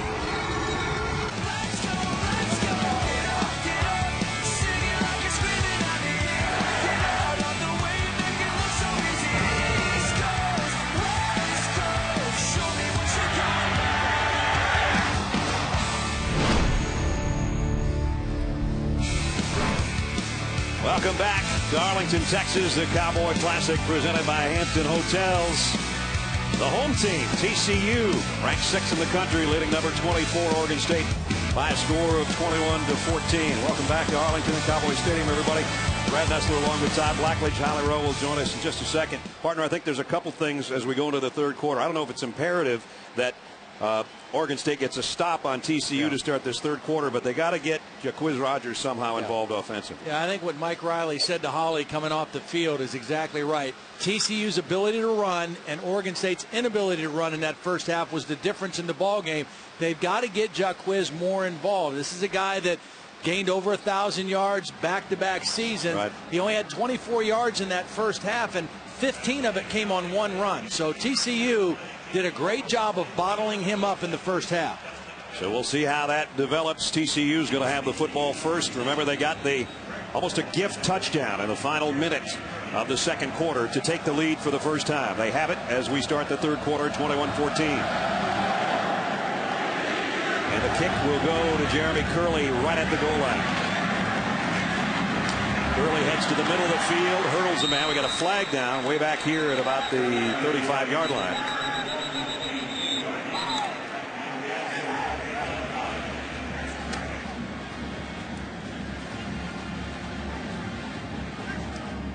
This year, wedge blocking is illegal on kick returns. I don't know that might have been the call. We didn't get a preliminary signal again. Here is the call. During the return, holding, number 35 of the return team, 10-yard penalty, first down. That's what happens when you don't wedge block. You hold people. Let's check in with Holly.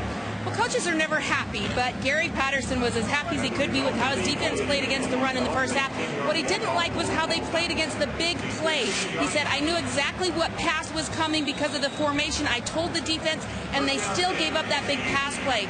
So, guys, he wants them to tighten it up there, but he said, we've got to quit turning the ball over. He wants a senior quarterback to show some leadership in that regard. Here's a senior quarterback in the shotgun inside the 10-yard line.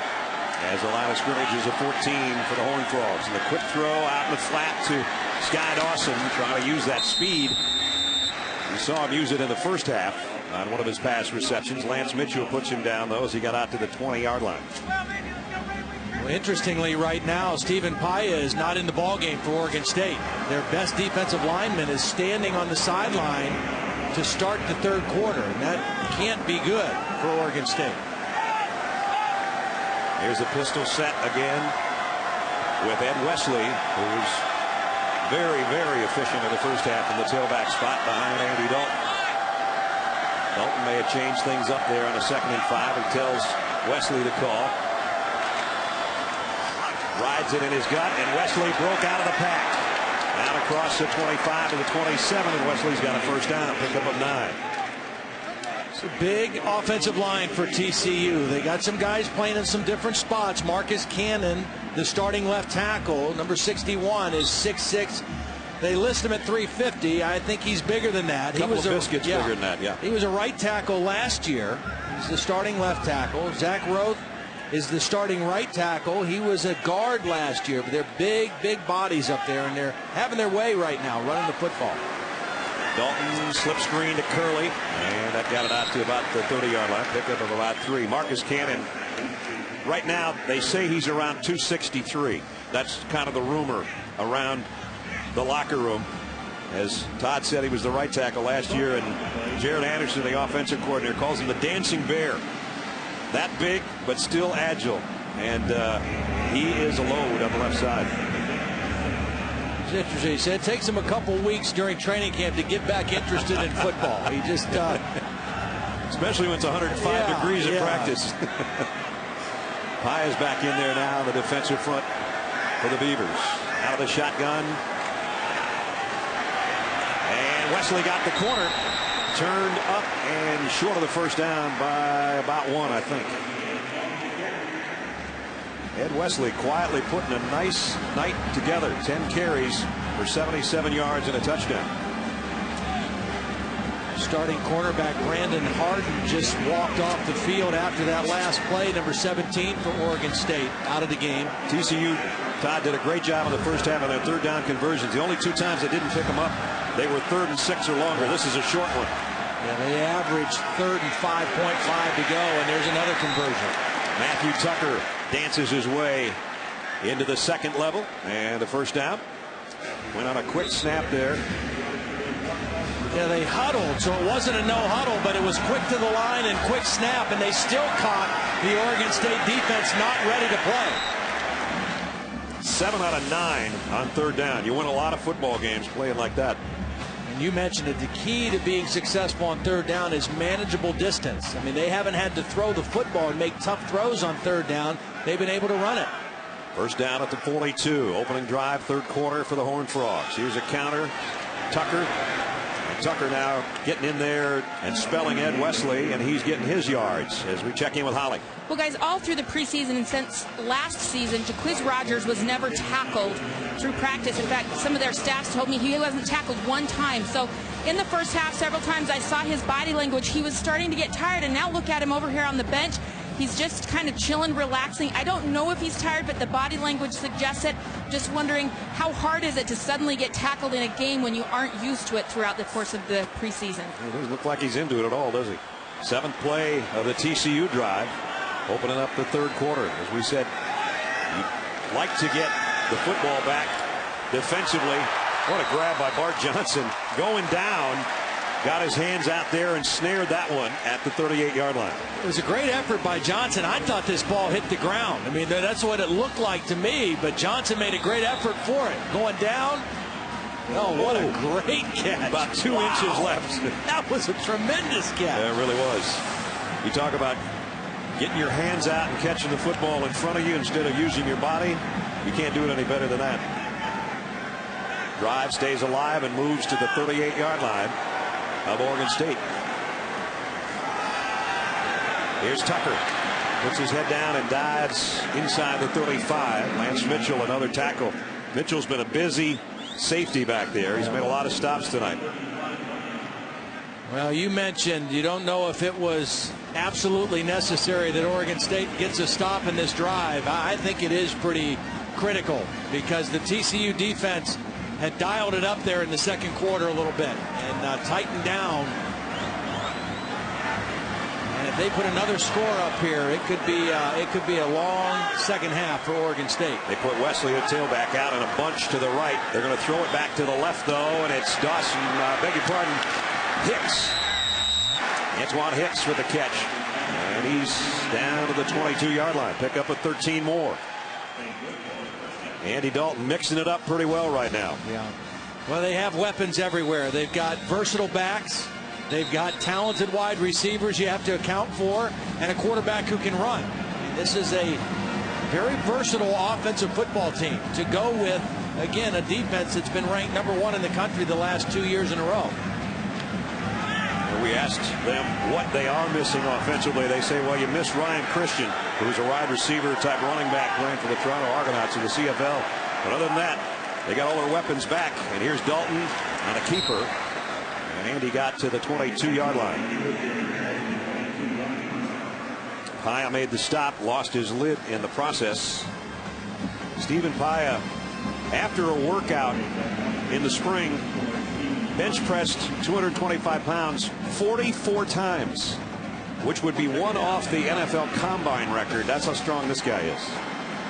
He came in here yesterday when the three of us were at the walkthrough, and he just looked around and went, wow. All he could do is look at the video board here in this stadium, and he looked like a little kid, but he's anything but a little kid on that defensive front. Dalton throws out, flags are down. Wesley trying to break tackles and does inside the 20, but again, penalty marker at the line of scrimmage.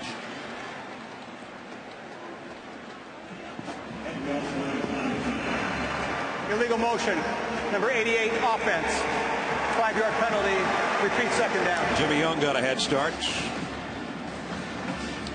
Well, the only thing that appears to be stopping TCU right now is TCU, because Andy Dalton is doing a brilliant job of spreading the ball around, mixing in the run. He's 4 for 4 on this drive to 4 different receivers. That one didn't count because of the penalty. TCU has got 27 seniors on their roster, which ties for the #1 amount in all of college football. So they've got leadership from that quarterback position, and they've got a lot of other guys that are leaders as well. Here's the option and the pitch to Tucker, and Tucker's inside the 15, close to another first down. Roberson with a tackle. Well, nice 1-2 punch between Wesley and Tucker. Yeah, they have really hurt him with the option when they've gotten outside.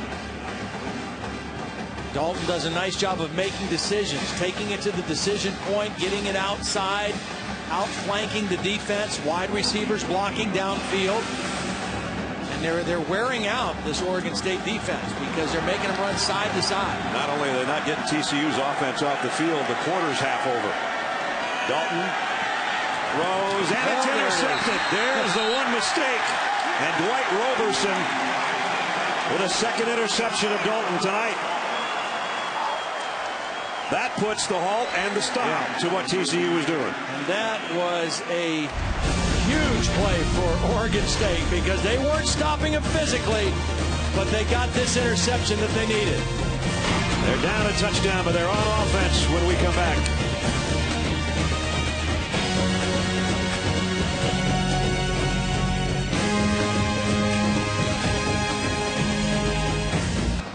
(21-14), Oregon State stops any further damage with that interception. TCU, as we take a look at the red zone, brought to you by Verizon.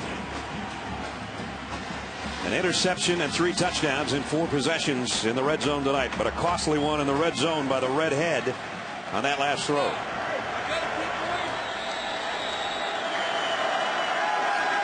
Dwight Roberson's first career interception gives it back to his offense at the 13-yard line. Ryan Katz loads and fires, and he throws it right back. Almost. Oh boy. Jason Teague had it right between the 2 and the 7 and couldn't hold on. And Katz now is one of his last 6, Todd. Yeah. Well, they were trying to get the ball to the tight end, Halahuni. He was double covered. I mean, there was not even a place for Katz to throw the football, and he was very, very lucky because he zeroed in on Halahuni to try to get him involved in the offense, and very fortunate that wasn't picked off. Jason Teague, one of the new starting corners. Rafael Priest and Nick Sanders were 4-year starters for TCU in those positions. So new starting corners tonight. He almost had the football right back for his offense. 2nd and 10 from the 13. Jaquiz spins and got it out. Tough run to the 21. One of his better runs of the night. Well, he made a couple guys miss. There were guys that were unblocked, and Jaquiz was able to make them miss right about the line of scrimmage. Right here, he makes 2 safeties miss, and he's able to pick up 5 or 6 yards. I've said before doing Oregon State games, Quiz might be short, but he's not little. He is poured into that body, and he can take a shot and deliver one as well. Big 3rd down right here. Maybe the biggest of the night so far for Oregon State. Cats quick throw. Got it first down. James Rogers. And he is going to be horse collared. That's going to be another 15 yards. Boy, did you see James protecting the football? I mean, he was not letting go of this football. He had it high and tight. Tanner Brock's the guy that is going to be guilty of the horse collar. When I was up there Wednesday after practice, the Rogers brothers both were running sprints. Personal foul, horse collar tackle. Number 35, defense. 15-yard penalty enforced from the end of the run. Automatic first down. They were running sprints together, carrying a football, and carrying it just like this. Watch them secure the ball after the catch. High and tight, not getting rid of the football, and getting extra yardage. We talked about the Rogers brothers having so much family and friends from their hometown of Richmond, Texas here tonight. And they've got something to cheer about now because the Beavers are back in Horned Frog territory at the 42-yard line with a first down. Trailing by a touchdown. Cats going deep. Got a man out there and overshot him. Marcus Wheaton. And again, you see the arm of Ryan Katz. Maybe a little more air under that. That might be a touchdown, but he got it out there and got it all the way to the end zone. I'm surprised they still have not been able to throw the ball to Jacquizz Rogers yet. Now, last year he caught 78 balls, and that was up from 29 his freshman year, and they've not thrown it to him yet tonight.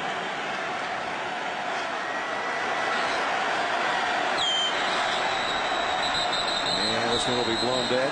Yeah, that timeout was called from the sideline. Mike Riley had to call timeout there. Timeout, Oregon State. There's their first of the half. Timeout. With 6:33 remaining in the third quarter, head coach of the Beavers wants to talk it over with his troops. They've got a golden opportunity to try to tie this up when we come back.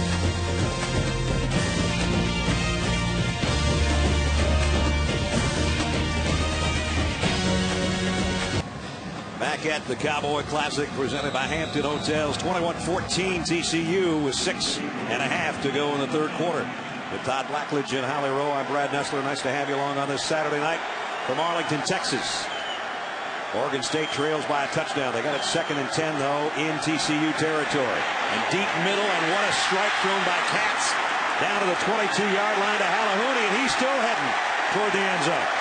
Well, the first time they were able to get him involved, remember they tried to throw to him on the first play of this possession, and it should have been intercepted. This time they find an opening, and he's a weapon in the middle of the field. A very good pass receiver. He's got good speed.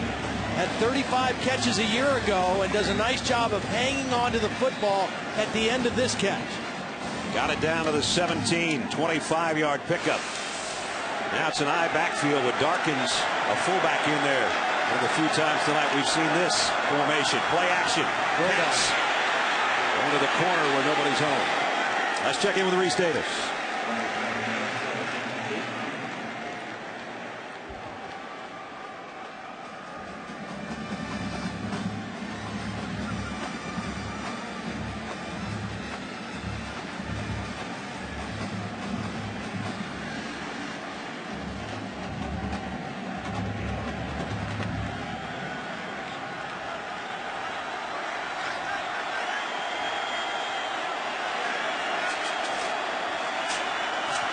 Here, Oregon State driving in TCU territory. Jacquizz Rogers got away, got the corner. Rogers. What a great block by James Rogers.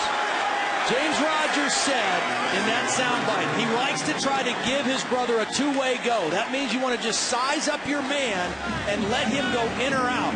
Watch the block by James Rogers on the cornerback, Greg McCoy. Stands him straight up and allows Jacquizz to either go in or out, get to the corner, and get inside the 5-yard line. So the Beavers bring in an extra tight end as they've got it at the 2-yard line, a 16-yard run. Actually, it's at the 1-yard line, a 16-yard run by Rogers to get him close.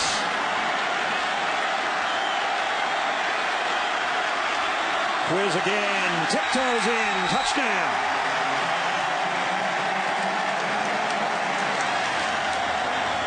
Mom's loving it.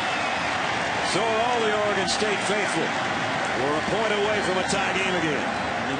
to the interception that Andy Dalton threw, the interception that almost was thrown by Ryan Katz that was dropped, and now we have a tie ball game almost.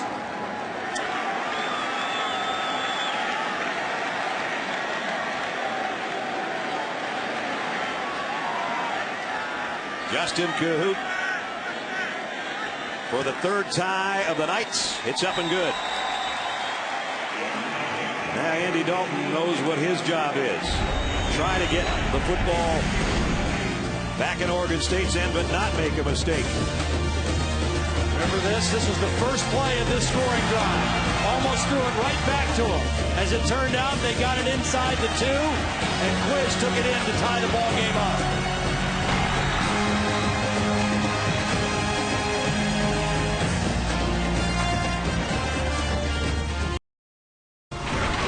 The 2010 Cowboys Classic, brought to you by Dick's Sporting Goods. Every season starts at Dick's. And Dr. Pepper, there's nothing like a pepper. They tell us it's the best locker room on the premises, the locker room of the Dallas Cowboy cheerleaders. I know one thing, they got more makeup mirrors in that one than they do in the Cowboys locker room. 21-21, 5:33 remaining third quarter. Jacquizz Rodgers finally got free for a touchdown to cap an 87-yard drive in 8 plays. So we're dead even for the third time tonight. He had a couple good runs on that drive. Yes, he did. Cahoot to kick. Jeremy Curley camps under it at the 6-yard line. Curley had a little seam for a second, got out to about the 29-yard line. Anthony Watkins made the stop there. Well, don't forget Boise State, Virginia Tech coming up on Monday night. You talk about implications as far as the BCS. Boise State with that high national ranking after an undefeated season last year. But Frank Beamer and the Hokies are waiting for him at FedEx Field. Yeah, I like the Hokies in that game. I got a lot of respect for Kellen Moore. We did the game against TCU last year. Chris Peterson, great coach. I think the running game of Virginia Tech and their physicality will be the difference in that game Monday night. Andy Dalton has set up shop with the offense at the 29-yard line. Play action. He's going to go deep down the sideline and incomplete. Intended for Jimmy Young. Dalton tonight has thrown a couple interceptions. Todd, you talked about the Fiesta Bowl. He had 3 in that game and lost, and there's a very vital statistic in his interception ratio. Vital and alarming if you're a TCU fan. When he throws no interceptions in his career, TCU is 22-0. When he throws 2 or more, they're 0-4. And he's thrown 2 tonight. That was good coverage that time by James Dockery. But again, Andy Dalton, he said what he took away from that loss and his performance, stay even keeled. Play the whole game. Don't lose focus and don't let your emotions get the best of you. False start, number 61. This isn't going to help the cause either. We'll back it up. Second down and 15. There's a new center in there, Jake Kirkpatrick, who's the senior and one of the offensive captains. He was shaken up on the last drive when TCU had the football. And so Josh Vernon has slid over there from his guard position. And that's never a situation you want to get in either, whether it's shotgun snap or just direct snap to your quarterback. In this case, it's going to be the shotgun. And the center does more than snap the ball in this offense. He's got to set the protections as well. A lot of thinking as well. Dalton. There's a good throw to Curley. First down. Out of bounds. About the 42-yard line. Pickup of 18. Now, everybody remembers Curley as a return guy. That's where he's made his biggest plays. But he was the leading receiver on this team last year with 44 catches. He's become a very good receiver throughout his career. Jared Anderson told us, the offensive coordinator, he's got to remind him all the time, just think of everything as a home game. Says he tends to lose focus on the road, and he said, I'm going to tell him, make sure even though we're not at our own stadium, this is our home game. Well, he was focused on that catch, and there's a first down at the 43-yard line. Here's the option that's been successful tonight. Pitch to Wesley, and it's successful again. All the way inside of 45 to the 43. You know, playing defense and good defense is about leverage. It's about staying on top of the offense. If they run outside, having more guys outside to force it in. And every time TCU has run this option, they've been able to leverage the Oregon State defense. They've been able to get outside and get more people out there to block than they have defenders. Here comes a quick snap again. And it's Wesley again, and another first down run. Well, right at it. He got about 10 more, and he's over 100 for the night, and he's averaging about 9 yards a pop. Comes up limping a little bit. He's had a heck of a game. Yeah. What I like here, too, is the answer by TCU. Go right back down the field. Do it by running the football, what you do best. Mix in some pass, and don't panic. There's no reason to panic. We've overcome the turnover, and now we're coming back this way. Whoa. Wide snap, but they got it down anyway. And Tucker, and that was one of the best hands job of the night by the quarterback, Andy Dalton. He had to reach out there, snare that one, and then pitch it almost all in one move. Again, yeah, the new center. Watch this one. Whoa. Well, he knew he was going that way. Yeah. I guess he said, I'll give you a head start. I'll lead you a little bit. That's better than going the other way. Yeah, you got that right. We saw that today with Florida. They had major problems snapping the football. Did they ever? Tucker again, bulldozing his way for what might be another first down. And right now that offensive front of TCU is kind of wearing out Oregon State's defensive line. It's going to be close to a first down. While we're checking it, let's check in with Reese. Impressive statistics by those three. There were some big games all over the country. Aaron Murray, making his first start for Georgia, had a big game.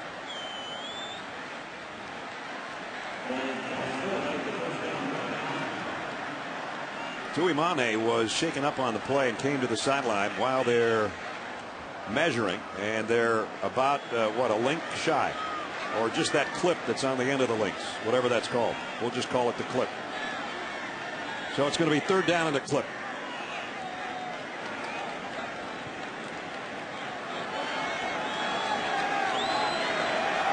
Last time on third down and this short, TCU passed in this spot on the field and had it intercepted. I don't think they're going to do that again. Not with about 2 inches to go. Matthew Tucker, the lone setback. Dalton will do it himself, and he's got the first down. Check in with Holly Rowe. Holly? Well, guys, I feel like this is a little bit of false advertising because they kept saying that it's air conditioned in here in this building, but TCU was smart. They made a request to open the roof of the building. That way there's no air conditioning being used, and it is hot as can be down here on the field. You just saw one of the Oregon State players cramping up on that last play. Guys are starting to get tired, and Gary Patterson was smart. He knew this wouldn't be a home field advantage because of the heat, and he found a way to make it so. They practiced 8 straight days in over 100 degrees for fall training camp, so pretty smart move by Gary Patterson. Yeah, it was hot as blazes down here until the last couple of days has been very nice. Mark Johnson with a very nice reception and out of bounds inside the 15. Well, Holly's right about the advantage for TCU. I was up in Corvallis on Wednesday, and when I landed in Portland, I realized that all I had was shorts and flip-flops and T-shirts, and I needed to buy a pullover to wear to practice on Wednesday afternoon because it was not hot up there this week. It was pretty nice, but not hot. Here's a quick snap. Tucker down to about the 11. And again, running the football like this takes steam and heart and legs away from a defense. Especially when you're working in what is a hotter condition, as you and Holly were talking about it here. They had the roof closed until the pregame, and it takes about 12 minutes to open it up. They're trying to keep their defensive linemen as fresh as possible, knowing that they've got a fourth quarter to play. That's why Paya's not in every play. They're rotating to try to keep them fresh, but they have not been able to stop TCU. Here's the option again. And Wesley off the pitch from Dalton. Got it down near the 7. Dwight Roberson, who has an interception in the ball game, in on the tackle. Paya coming back in. He was out for a breather. Right now, TCU can get a first down inside the 1 yard line, so it's not second down and goal. As you can see the strike, if they get it that close, they'll probably get it in. Quiz Rogers just trying to chill on the sideline, as we saw him earlier. He tied the game up, and now Tucker trying to change that tie again. Third down coming up, and this is the biggest third down of the ball game for TCU. This is where, when you've got a quarterback like Dalton, if you roll him out, he's got a little bit of an option maybe. They got about 3 to go. Long two, actually. When they've got him on the edge, it hasn't been with a run-pass option. It's been a keeper pitch option. And that's been effective. They're on the right hash. I'll be surprised if they don't run wide to the left with the little option and give Dalton the choice on the edge. Here's the pistol set.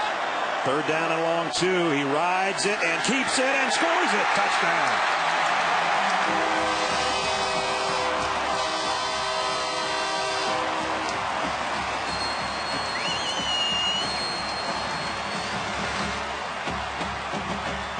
Andy Dalton for the score from 3 yards out.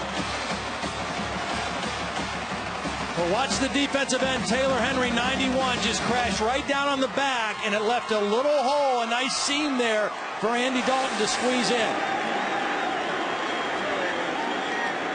Ross Evans for the point after, and it's good.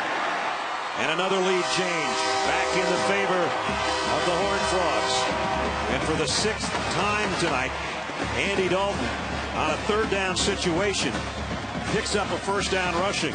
More importantly, in this case, not only a first down rushing, but a touchdown rushing. And that gives his team the lead, 28-21. Well, watch again. Taylor Henry is the end over here. He's going to chase this play, thinking the back's getting the ball all the way. And watch the nice job by the quarterback. Put it in the belly, keep it, and then pull it out the last minute, and enough of a crease to get it into the end zone. So the lead goes back to the Horned Frogs, ranked 6th in the country, trying to take this opportunity in this football season to do what they did a year ago, which is run the table in the regular season. And a lot of people think if they get by this game, they've got Utah down the road, and there's an SMU game that might be tough, BYU. But they're capable. They are very capable. And what I like and what I'm seeing out of them tonight is their resolve, their toughness. And it starts with their quarterback. He's thrown 2 interceptions, but he's battled back. He's kept his poise. And offensively, when they've needed to respond and answer, they have. Sharples to kick. High and short. Rodgers camps under it at the 10. James Rodgers across the 25 and out to the 28-yard line. Talked about TCU and their schedule at SMU. That's on ESPN, and that won't be that easy either. But that Utah game down in November looms large. Utah with a big win in their opener over Pitt the other night.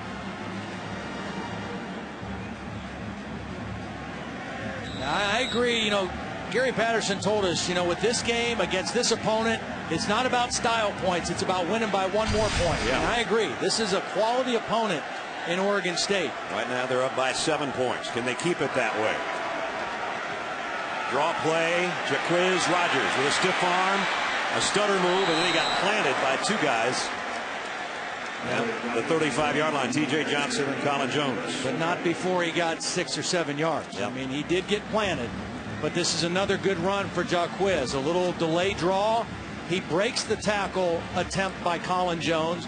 Jones gets him at the end, but not before Quiz gets 3 or 4 more yards. 55 yards now for Quiz, including a touchdown. Second down at 4.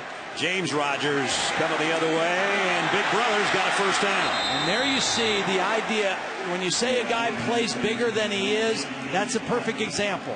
He's only 5'7". He may only weigh 190 pounds, but he is really thick in his lower body. So when you hit him at the waist level and don't wrap up, he's not going down.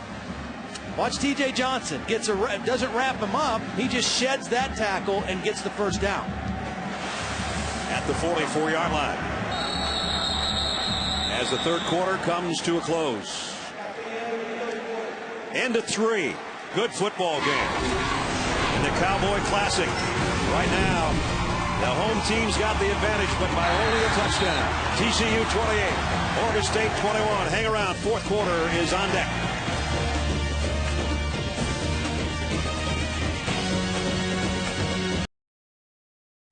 You're watching ESPN, new home of the Bowl Championship Series.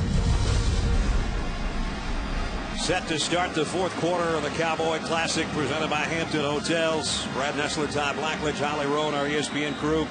Good football game. Number 6 team in the country leading by a touchdown. But the Beavers of Oregon State have got the ball to start the fourth with a first down at their own 44-yard line. Jaquiz Rogers, a single setback. They fake it to him. Ryan Katz loading, firing, and tipped by Tanner Brock, the middle linebacker. See, now that's one I think he's got to dump off to Jaquiz Rogers. He tried to go downfield and it wasn't there. Jaquiz was his outlet. He's got to dump it off to number one and see if he can make a play. Watch Jaquiz. He's out here as an outlet receiver, and he passes up on going to him and throws it down the field. Let Jaquiz get it in space and see if he can make a play for you. You can see the reaction of Rogers. Kind of tipped his helmet back as if to say, if he just would have gotten it to me, I had a little room to work. As you look at the eyes of Quiz, on second down and 10. Katz fires, incomplete on the out. Aaron Nichols, the intended receiver. Now it's third down and 10.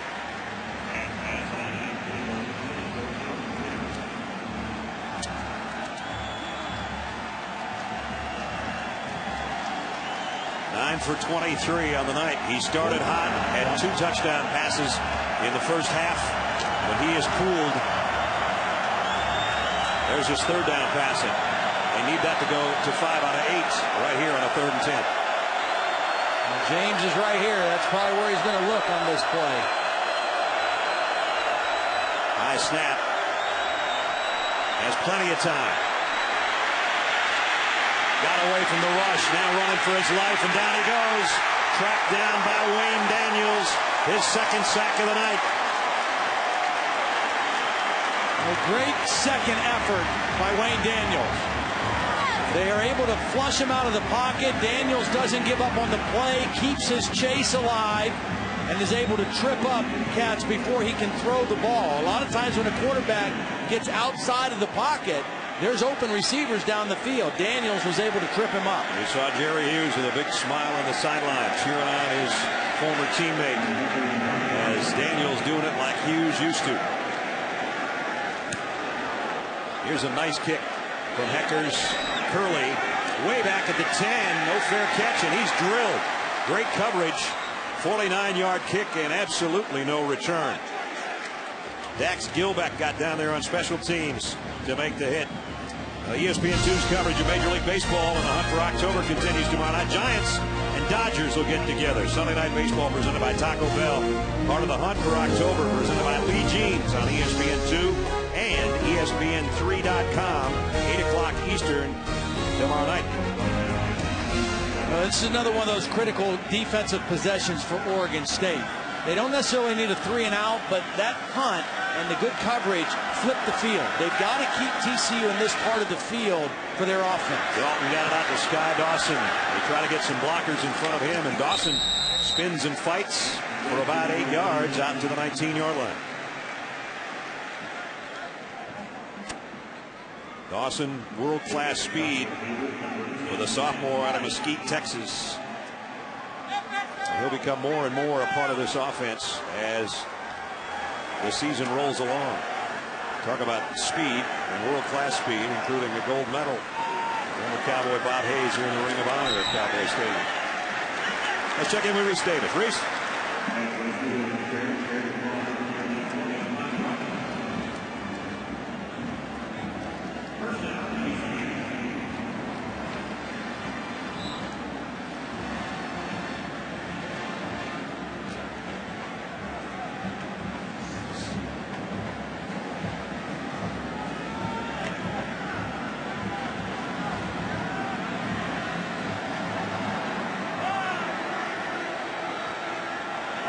Wow, big win for North Dakota State.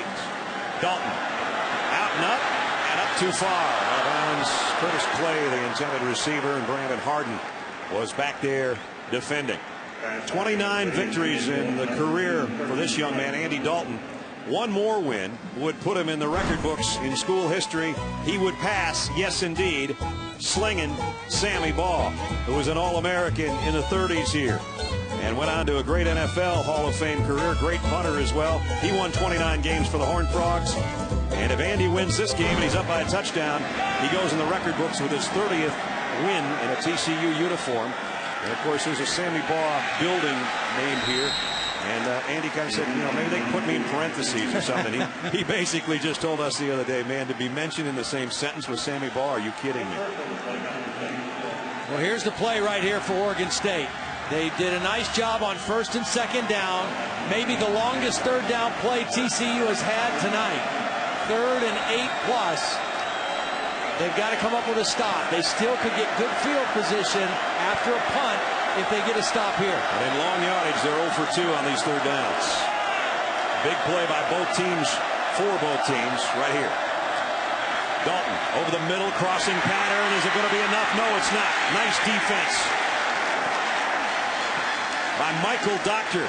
Just what the doctor ordered right there. Big hit. Yeah, so they're going to have to punt it. That was a mistake, I think, by the young receiver, Josh Boyce, who made the catch. He tried to stretch that to the sideline to gain the first down. I think maybe if he just turns right upfield after the catch, he has a better chance of converting that first down.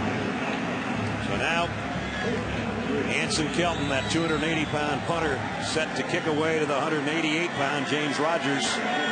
Rogers averaged about 12 yards a punt return last year, but when you look at the field like this, if he hits a line drive, James will have a chance. It's anything but a line drive. It's a mile in the air. James backpedals to the 13.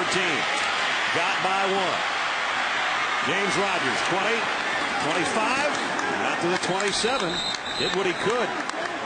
And little brother Jaquez getting ready to put his lid on and be part of the offense. Can Oregon State come back and tie it up? Hang around and find out with us.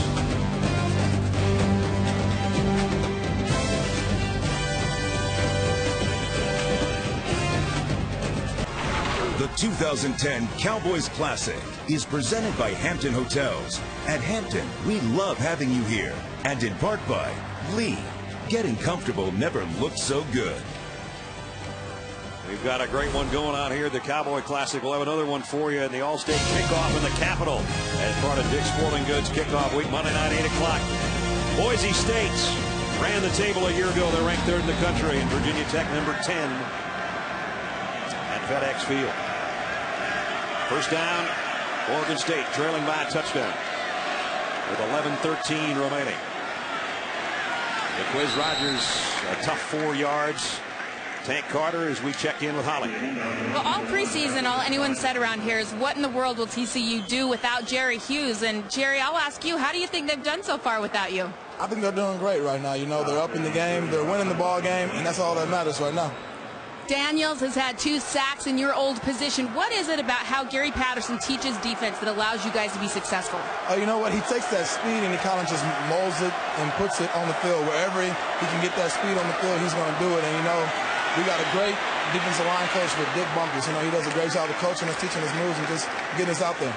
All right, well, he's taught him some moves. He's going back to the Indianapolis Colts, and he said things are going pretty well up there for him, guys. All right, good luck, Jerry. The Ted Hendricks Award winner is the best defensive end in the country last year. And there's Coach Bumpus, who Jerry was talking about. Jerry was also named the Mountain West Conference Male Athlete of the Year, something that was just awarded recently, even though he's a pro now.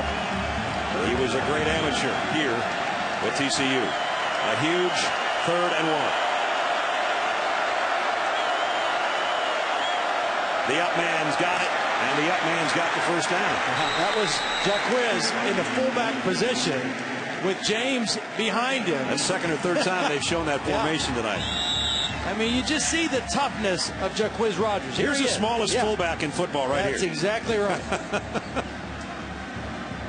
But he sneaks right through there. He knows what he needed for first down, and he's not afraid to put his nose down and go get tough yards. Ryan Katz has a look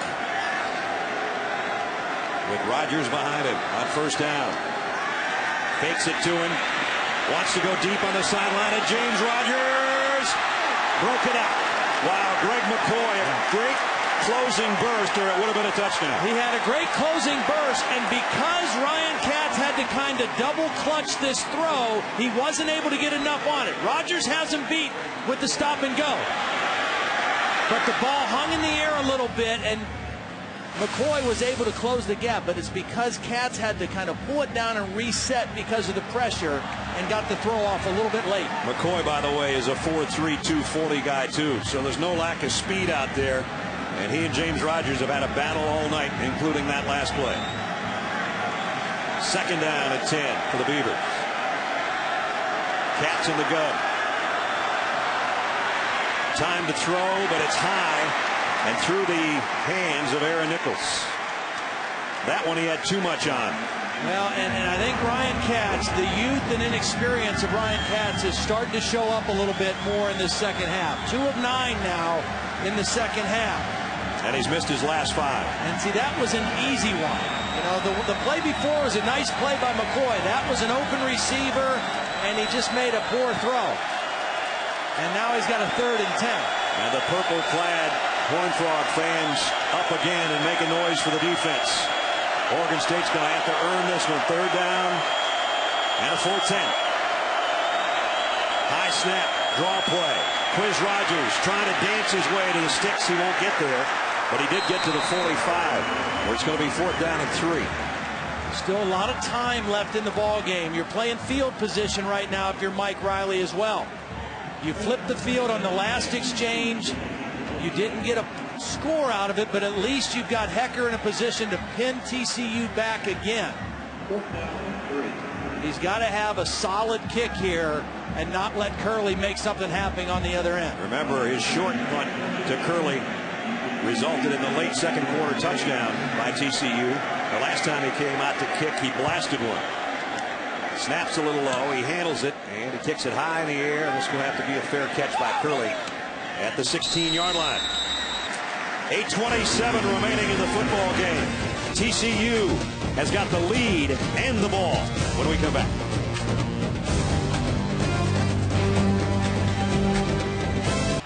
Bart Johnson right there, number 6, part of our All-State Good Hands play of the game. And here it is. Good Hands play brought to you by All-State. Watch this throw from Andy Dalton. And watch Bart Johnson take it off with his fingertips, the top of the turf. There's about 2 inches to spare right here. Great catch. Sometimes a quarterback makes a receiver look good, and sometimes a receiver makes a quarterback look good. Absolutely. What Gary Patterson wants from his offense right now is eat some clock, run the football, and flip the field. And they have run the football very well tonight, especially with this guy who's over 100 yards. Ed Wesley bounces out of bounds, knocked out by Dockery. Well, that's not what he wanted. He didn't want his running back to run out of bounds and stop the clock. Keep the clock running, run the football, and move the chain. So even if you don't score, you've got a touchdown lead. Even if you don't score, get yourself in a position to punt Oregon State down and then count on that rock-solid defense to keep them down there. On second down, Dalton play action. He's going to go for all of it down the far sideline, and it's incomplete. Brandon Harden broke it up. Now the pass down the sideline to Josh Boyce. So you look at Brandon Harden, he's big for a corner. Yeah. I mean, he's 6'2", 215 pounds, and the coaches of TCU said, that's the guy we're going to go after. He's a little bit more of a run support guy, a banger. The other guy, Dockery, is probably their best cover guy. We're going to go after Harden. They got him once early in the game, but he's held his own pretty well. Now the Horned Frogs have backed themselves into a little bit of a mud hole here on 3rd down and long, and have stopped the clock twice. 3rd and 7. Big play for the Oregon State defense. Dalton keeps it. Ooh, does he get it? I think he might. I think he might have. Well, Beavers are saying the ball's out. I think he got the first down. You talk about a big run. If indeed that's a first down on 3rd down and 7, it is. Andy Dalton, who had a touchdown run to give his team the lead, has now on 3rd down again come up, and this time it's the longest run he's come up with on a 3rd down conversion right here. And he's not a slide guy. He's a guy who's going to go head first and forward towards that first down marker, and another big run for Dalton. Now he's back in the shotgun and the pistol set with Wesley behind him, and the clock is moving. 7:25 remaining in the ball game.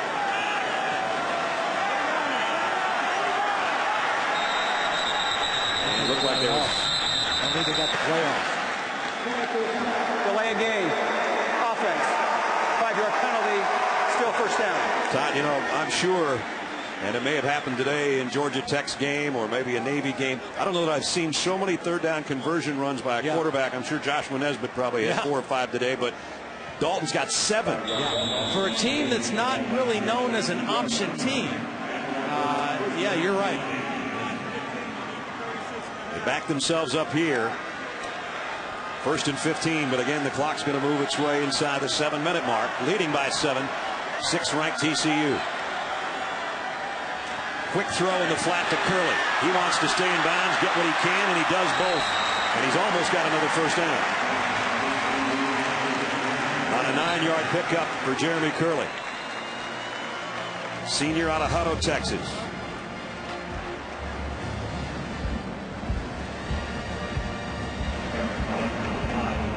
Nice accurate throw, and you mentioned it. Curley did a real nice job of staying in bounds, getting what he could, getting it into a second and very short situation. That ties his career high. His career high was 6 catches in the Fiesta Bowl. He's got 6 more tonight. And now the Horned Frogs have gotten a first down again on the ground as they're churning up yardage on the ground. They're well over 200 yards rushing. And a stat for TCU, when they go over 167 yards on the ground, they've won their last 40 games in a row. And they're up about 250 or so right now. Well, again, this is exactly what Gary Patterson wanted out of this drive. I mean, obviously, you'd love to score again and make it a 2-score game. But if you don't do that, at least now you've gotten in a position where you can pin them back if you have to punt and trust your defense. And put it on the shoulders of a quarterback making his first start on the other side. And out to the 47 is Andy Dalton, and down to the field to Holly. Well, Brad, you mentioned it earlier, the unusual color of the TCU uniforms and helmets. It's gray going to white, and the theme for this team this year is an old quote by their former coach, Dutch Meyer, who was legendary back in the 1930s. Gary Patterson plucked this quote: "Fight him till hell freezes over, and then fight him on the ice." So Nike designed these uniforms. It's lizard skin that turns white to ice, and inside the neck of their jerseys is embroidered the words, "Till hell freezes." Boy, Dutch Meyer, who coached here 1934 to 52. Here's an end around. Young wants to stay in bounds, and did. He got down before he's actually shoved out over there on the far side. And a pickup of about a yard. That was Tucker, beg your pardon. So the clock will move. We're under 5 minutes. TCU trying to hang on in front of 46,138 tonight at the Cowboy Classic. 3rd down, it's usually Andy Dalton's down. 12 of 14 third down plays, they've run the football. No back in the backfield. That doesn't mean they're not running. That's exactly right. This time they will throw and knock down. What a play defensively by Dwight Roberson, who has an interception tonight, and that's an even bigger play. He made the interception on 3rd down, and he made the huge play there on 3rd down. Not only do they get a stop, it stops the clock as well with the incompletion. But again, TCU has the opportunity with a good punt here to make Ryan Katz and Oregon State go a long field for a tying touchdown. You talked about it before, Ledge. At least TCU ran 4 minutes off the clock. That was big. And now if they get a good kick, they could maybe pin James Rogers inside the 10. They hang it up there. Short. Yeah, it's short. And he'll call for a fair catch over at about the 18-yard line on the far side of the field. 34-yard kick. He ain't over yet. Oregon State still got something to say about this football game with 4:18 to play.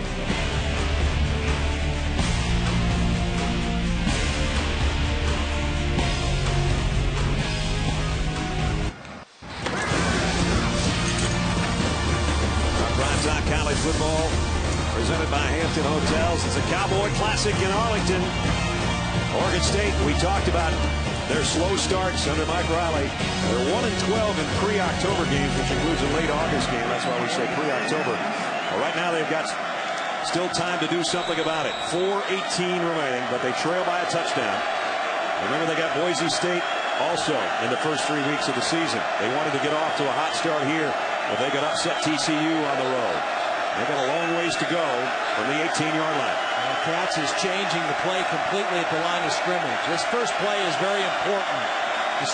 Whoa, that's not what you want to do.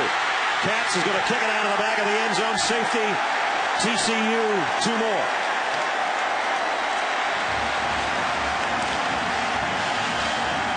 I don't know that he's allowed to kick it like that. Well, Uwe Shaman did it for the Tampa Bay Buccaneers, didn't he? Or was it Gary Upremian? One of those guys did that. For the first time tonight, Ryan Katz is trying to change the play, and the center, their best lineman, Alex Lindenkolb, snaps it when he wasn't ready, and it went over his head. The worst possible thing that could happen on this drive just happened for Oregon State.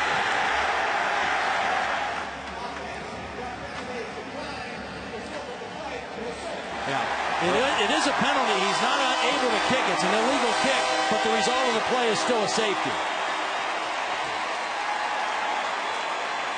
They'll attack the penalty on what will be a free kick, and now it's a 2-possession game, Todd. It's 30-21.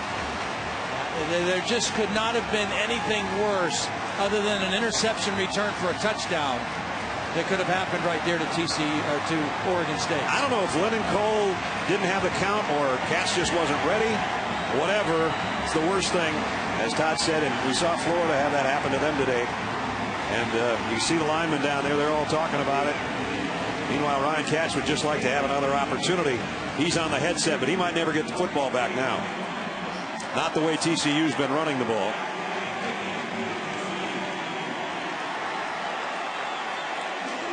So Johnny Hecker will have the free kick.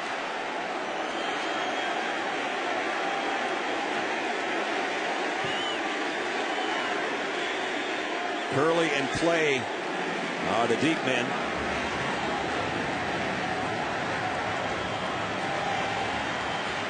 Disaster strikes in Arlington for Oregon State on that last play.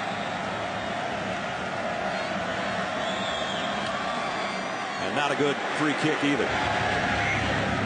Taken on one hop perfectly by Curley. And Curley is across midfield. TCU couldn't have had anything work better. Short free kick, good return in Oregon State territory, but here again, Katz trying to change the play maybe and watch the snap. Never even looked at it. No. He's still looking at the formation. He's trying to change the play. Probably not the best time to try to make an audible like that. And again, the worst situation. He's trying to communicate to the whole field. And he's looking left, and the ball goes right over his head, or right past his head. So a 9-point lead for TCU. Here comes Ed Wesley. There goes Ed Wesley to the 30-yard line. And the Horned Frogs, 4 minutes away from wrapping this thing up. And of course, now the question becomes for TCU. I mean, are they a national championship contending kind of team if they can run the table? I mean, this looked to be the most difficult challenge on their schedule. You never know. There's a lot of football to be played. Remember last year, the Big 12 championship, Texas and Nebraska. Texas got one more tick of the clock put back on after Colt McCoy threw that ball out of bounds and got a field goal to win that game, or TCU would have been in the national championship game against Alabama.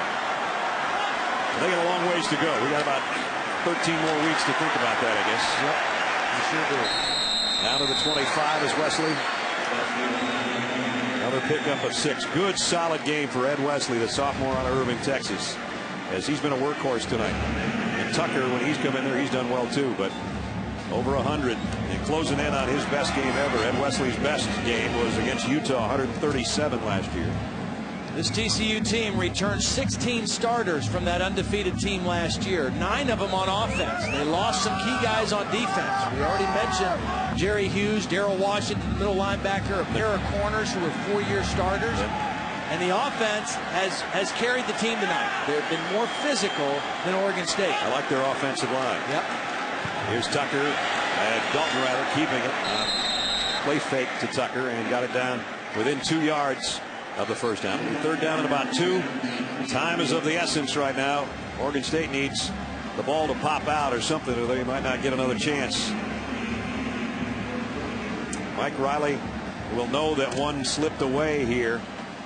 Mike still has a summer home near San Antonio, so he gets back to Texas for about a month every summer as he was head coach of San Antonio, the World League, back around 90.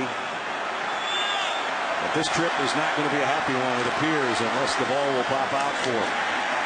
On the ground, first down at the 20 is Tucker. You know, you could just see the look in his face, the frustration. And it's not that they got beat or are going to get beat, because he knows TCU is a high-quality team. Right. But you don't give yourself a chance at the end. With that play that backfired and the safety, it just took their whole chance away to make a run at TCU here in the last 4 minutes of the game. And that's the frustrating thing, the thing that'll eat at him the whole plane ride home back to Corvallis. TCU, we'll talk about third down conversions tonight. Oregon State will too. TCU 11 out of 16 on their third down conversions, including that last one that got them a first down at the 20. And Matthew Tucker with a minute and a half to go. Andy Dalton 17 of 27, a touchdown and one on the ground. Look at that. 37 career starts to 1. That's the difference in this game tonight. Andy Dalton was able to overcome 2 interceptions, critical interceptions, and come back and lead his team and make plays when they needed him to make plays, both throwing it and running it. Ryan Katz is going to be an outstanding quarterback. Yeah. He's got great tools, but this has got to be a learning experience for him. Andy Katz, for the first time with 2 or more interceptions, is going to get away with it and get a victory. And it's going to be a victory that's going to put him in the school record books, as he is under a minute away from being the winningest quarterback in TCU history. His 30th win is coming to pass Davey O'Brien on the all-time list. Sammy Baugh, I beg your pardon, on the all-time list. The thing I like fans know that well. The thing I like about Andy Dalton is, you know, he hated the way he played in that Fiesta Bowl. Threw 3 interceptions.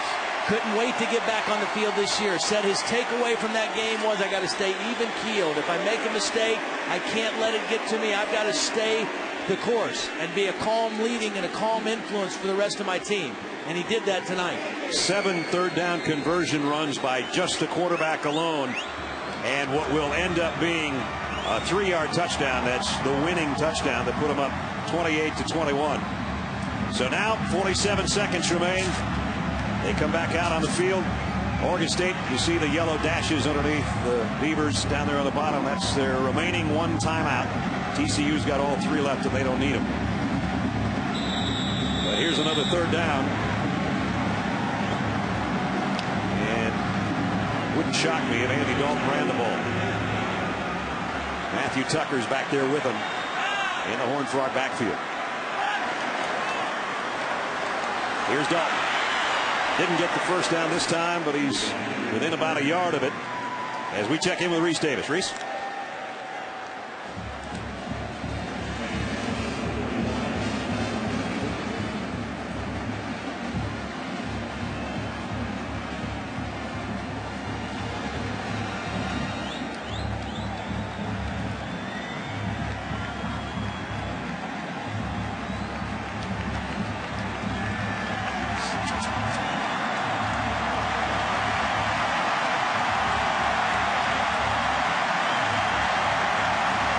Thanks. The final seconds ticking off. Gary Patterson's team goes to 1-0, the number 6 team in the country. Tough loss for number 24, Oregon State, and Mike Riley. Be a long ride back to Corvallis, but a really good football game in the Cowboy Classic, 30-21. As we check in with Holly and the winning coach. Well, Coach, what was going through your mind early in this game when your senior quarterback threw 2 picks? Well, the last game we played, we didn't turn out so good, but you know, the good thing was we were able to overcome it. And, you know, I was happy with our defense. They have some good offensive players. We've got to not allow big plays. We stopped the run mostly. And offensively, we did it when we needed to do it. I'm proud of everybody, special teams, the whole group. Well, particularly your running game. Not only Andy Dalton on key third downs, but Ed Wesley had a terrific game. What enabled you to run the ball like you did? Well, you know, it's an old team. I keep telling everybody we had 9, 10 starters coming back and everybody else. We were missing a tackle. So we were able to put a lot of the offense in early. Everybody was playing with confidence. And Now we've got 11 more ball games, so we'll see how they turn out. All right, thank you, Coach. You bet. Didn't need style points, just needed one more point. Ended up 9 points up, and there's the winningest quarterback in school history. If it was a baseball game, he'd have the game-winning hit. His 17th career rushing touchdown was the one that won it. He's got 30 wins now in that uniform, and he's a happy guy. 30-21, TCU winning. Stay tuned. Coming up next, Sports Center on ESPN. Right now, for my partners, Todd Blackledge and Holly Rowe, and our entire crew from Arlington, Texas, and Cowboy Stadium. Brad Nessler's saying so long. This has been a presentation of ESPN, the worldwide leader in sports. Horned Frogs 30, Beavers 21. The final from Texas tonight.